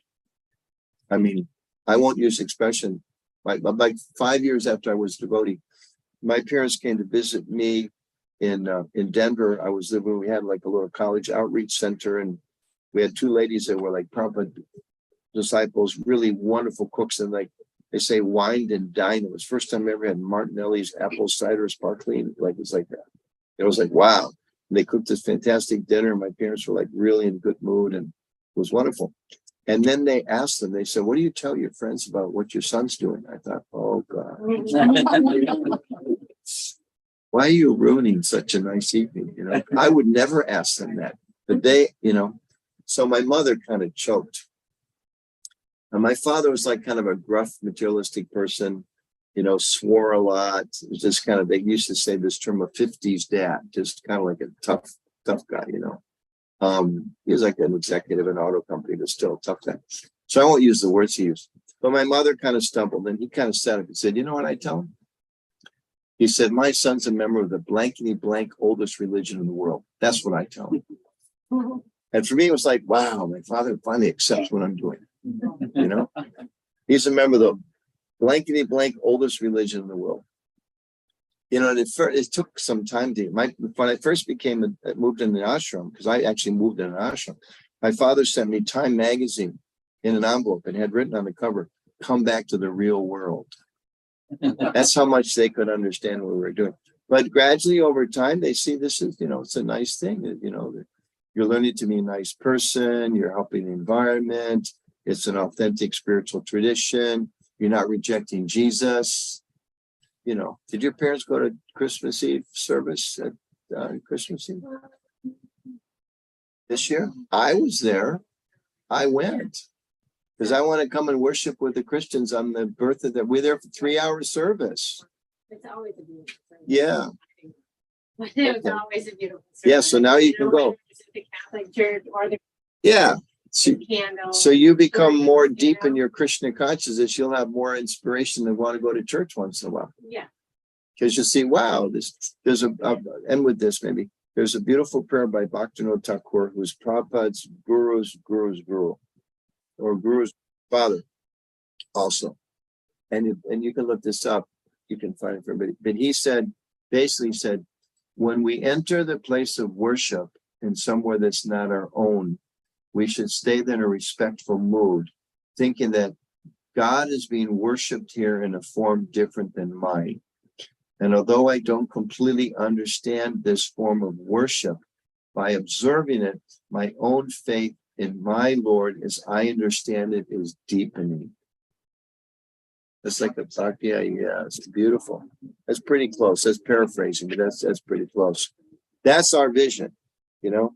It's not like you got to worship Christian, you reject Jesus, you reject Muhammad. No. They're all messengers of God, the Son of God, the messengers of God. They're coming with the same message according to time, place, and circumstance. But not everybody can understand that, because for a lot of people, in order to be kind of fixed in their own spiritual practice, they have to really think this is the only thing. Somehow they feel more secure in that. They're threatened sometimes by other ideas. But like these Christians that we have dialogue with, these are like, you know, some are like 50, 60, 70. They're like devout people. And they'll talk, how do you deal with this issue in your temple? How do you know, there's this contradiction in the scripture. Do you have something like that? What's your understanding of like grace? And, you know, is it all grace? Is it just anybody gets grace and it's predetermination kind of a thing? Or do you have to, how do you all deal with that? And we say, well, here's what our philosophy says. This is what this 16th century saint wrote this, and this century, you know, 18th. And they're like, wow, that's really deep. That's really profound. They don't have those kind of discussions in their church with like the typical person that comes on Sunday because she wants to show off her hat on Easter, you know. That's not what they, but when they they definitely have those discussions with deep people in their communities. But when they meet devotees that are deeply committed, it's like, wow, this is great. The Bhaktivinoda Thakur has some term, I can't remember. It's like people that he saw that are spiritually committed, whatever their tradition. He says there's a similar name. Doesn't matter what faith you're in, but if you're like deeply searching for God, then, you know, he had some term for all those people, whatever their faith is. So don't expect to tell them too much. Try to introduce things a little bit and give them prasadam. That's true. Yeah. Prasadam's like the secret weapon for everybody. Everybody likes prasadam, you know. Yeah, and try to bring her. She can make cookies or something. Sometimes like gulab jamans or something. It's like, you know, they're like, what is this? You know, what just dripped all down my skirt? You know, no, it's good for you. Yeah, right. You know, hey, a friend made some cookies for you. Oh, cookies. What kind of cookies do your parents or family or friends like, or brothers or sisters? Okay, chocolate chip cookies. Yeah. Okay, do it. Do it. Homemade cookies. Say my friends, you know, what's this Christian community all about? Well, I'm just learning myself, but they gave me some cookies for you, you know. Really? Well, what nice people. Yeah. Yeah, and he'll wash the pots when she's done. We got it all figured out. Okay. So we should maybe stop. Please. Yeah, I mean, I'll be here as late as you want. yeah. So, like we have discussed about the neighborhood enthusiasm, right? Yeah. And we discussed like when kids have like this and they excited about that. So it's kind of like there is always dependency on any event. Get the enthusiasm, or we can. Well, the secret is, and thanks again for bringing another balancing question. I don't feel enthusiastic. Be enthusiastic. You know, you're at the temple and nobody's dancing. Dance. There's a kirtan and nobody's singing loud. Sing loud. There's a bunch of pots. Nobody wants to wash pots. Wash pots. That's how this happens. You know, there's a fundraiser. Okay, all grahastas. Let's put that on the table too. Nobody's giving money. Okay, give a lot of money. Set the example. You know, just be enthusiastic. And there's another nice story for me, one of those kind of foundational pillar stories.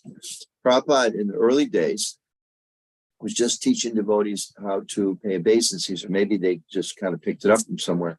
So some devotees were starting to pay obeisances to Prabhupada, Swamiji in those days, when they saw him, and others were not, and they weren't quite sure, what's this all about.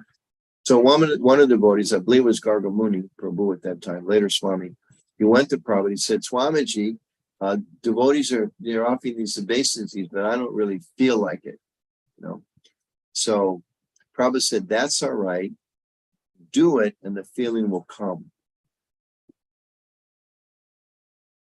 That's okay, just do it and the feeling will come. So that's a nice thing about enthusiasm. You may not feel enthusiastic. Oh, I don't want to hear the lecture today. But you go and you sit up front, you listen, and enthusiasm comes. I don't feel like dancing. You dance and enthusiasm comes.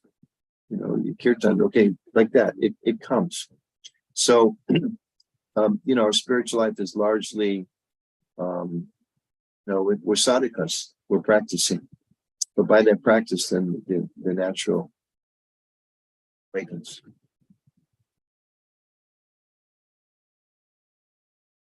We didn't get a lot of questions from the ladies' side. Anything else from the ladies' side? Any of the kids have any questions? Radhika? Other than what's Prashadam? Any other question? No? Okay. Enthusiasm is also seems to be kindly looking into sentimental thoughts.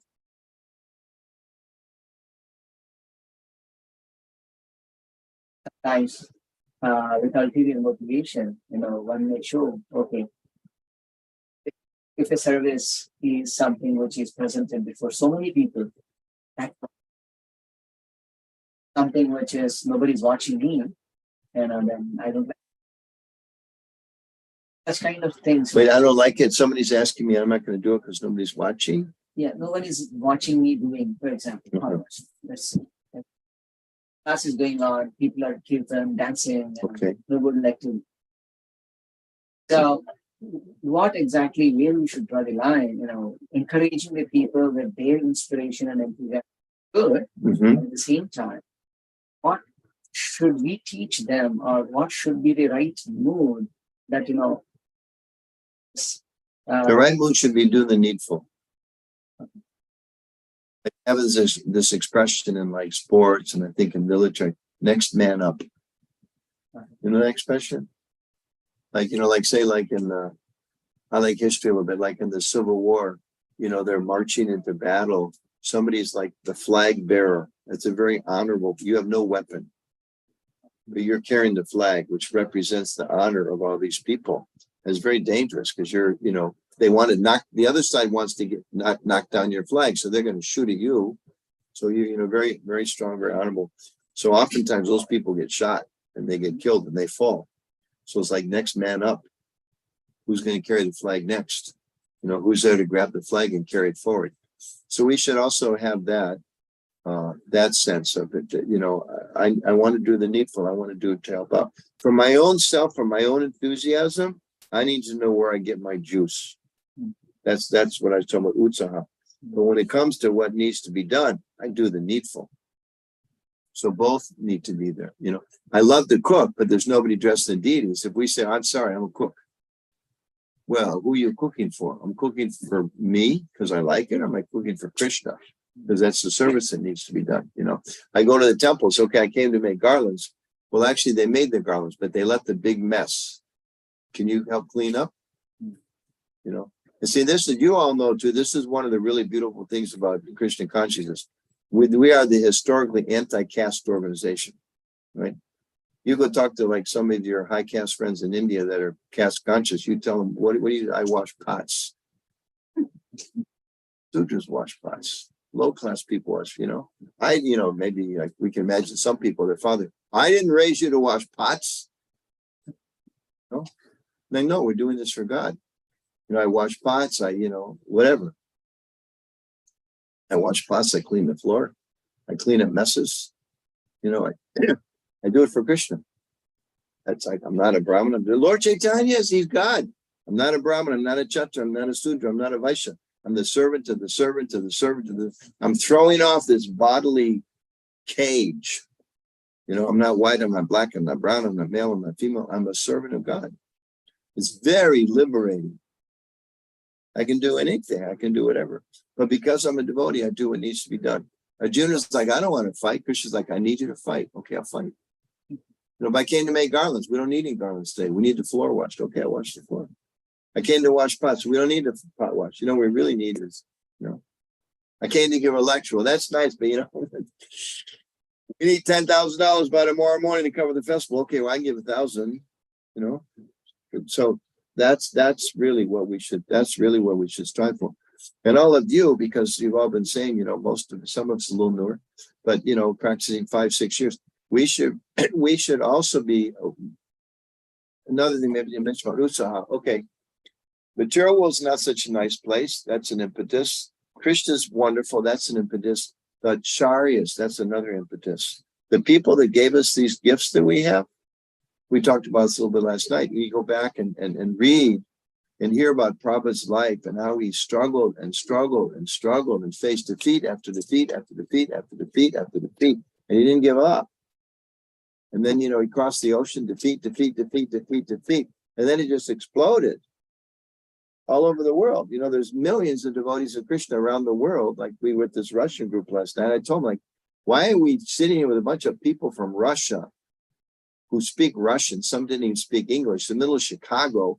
And we're doing this Hare Krishna thing, which started in India. Explain that, like they say, go figure. What happened? Well, it's because Prabhupada. Prabhupada came here and he went to Russia. For like 2 days, made one disciple and exploded. Went to Africa, East Africa, West Africa. You go to India and pilgrimages, it's like, there's all these black body devotees. Where do they come from? Prabhupada going to Africa and saying, there's no discrimination, black, white, brown, South India, North India, West India. He didn't say this is Bengali. Lord Chaitanya is Bengali. We want Bengalis. No, he went everywhere. Went to Russia again, America, Europe. Went to the Mantra Rock dance. You know what the Mantra Rock dance? We have to learn about the Mantra Rock dance. Yeah. So that's another reason for inspiration. Wow. If Prabhupada did that, it's like your parents, right? We all know, you come from a culture that so much honors your parents. Part of it, thinking like somebody's mom's up here, right? You can't see exactly. Yeah. Yeah. So, that's beautiful. So that inspiration of your parents who were such wonderful, everybody has their shortcomings, but generally, parents, they sacrificed so much for us. They cared for us. They gave up so many things. That's an inspiration for us to try to do something ourselves, taking care of our own kids, making the world a little better place. So we go back and we hear about what Bhakti Thakur went through, what Bhakti Siddhanta Saraswati Thakur went through, what Lord Chaitanya went through. We hear about, he marched against, he was shut down by the, I guess it was the Smarta Brahmanas, I guess, who complained to the government, this guy's a threat. Because he's telling everybody you can just chant God's names. You don't have to come to us and do pujas and do rituals to give money. You got to stop this. This is a threat to the social order. Just like Jesus with the Pharisees. Similar thing. Those of you who don't know, Jesus is preaching everybody can come to God. Doesn't matter. And the Jewish leaders of the society are saying he's a threat. They went to the Romans who controlled the government and said he's a threat to the social order because he's going around us. So they ended up, that's why they historically, that's why they crucified him. So exact parallel with Chaitanya Mahaprabhu. But, so he could have said, okay, oh my gosh, the government's after us. Shut it down. No Haridas Thakur, you can't come with us. Sanatana Goswami, don't be, you're an outcast. And they're upset because we're talking, because he went from a high class Brahmin, you can't have anything to do with us. When Bhakti Siddhanta, they locked the doors and they closed the doors to the temples in Vrindavan. They were going to assassinate him. He could have said, oh, this is too dangerous. Shut it down. We wouldn't be here if it wasn't for them. If he'd said, oh, they're going to assassinate me, stop, we wouldn't be here. If Prabhupada was criticized from India, you're making all these, Malacha people into Brahmins. If Prabhupada ended up, we wouldn't be here. So that's a really source of utsaha for all of us too. Wow, what a great line. Let me try to carry on the mission. And of course, the most important source of Utsaha is Prashadam, which we are now going to honor. You guys are going to stop talking. Take Prashadam. Is that okay? Okay. Thank you so much. Okay. Thank you all. So, yeah, and I'll stay and have a little Prashadam if we want to have any more conversation. And you kids are phenomenally well behaved. Let me say that. It's amazing. Very patient. Like I said, you already achieved one of the 6 principles. Was be careful, successful for pure devotional service. So thank you for that. Really nice. Very acceptable. Okay. And I think we should make sure the kids get Prashadam first, right? Yeah. Hare Krishna. Jai Shri Prabhupada ki jai. Anuttama Prabhu ki. If you're joining us online, sorry we can't send you Prashadam. We're not that high tech.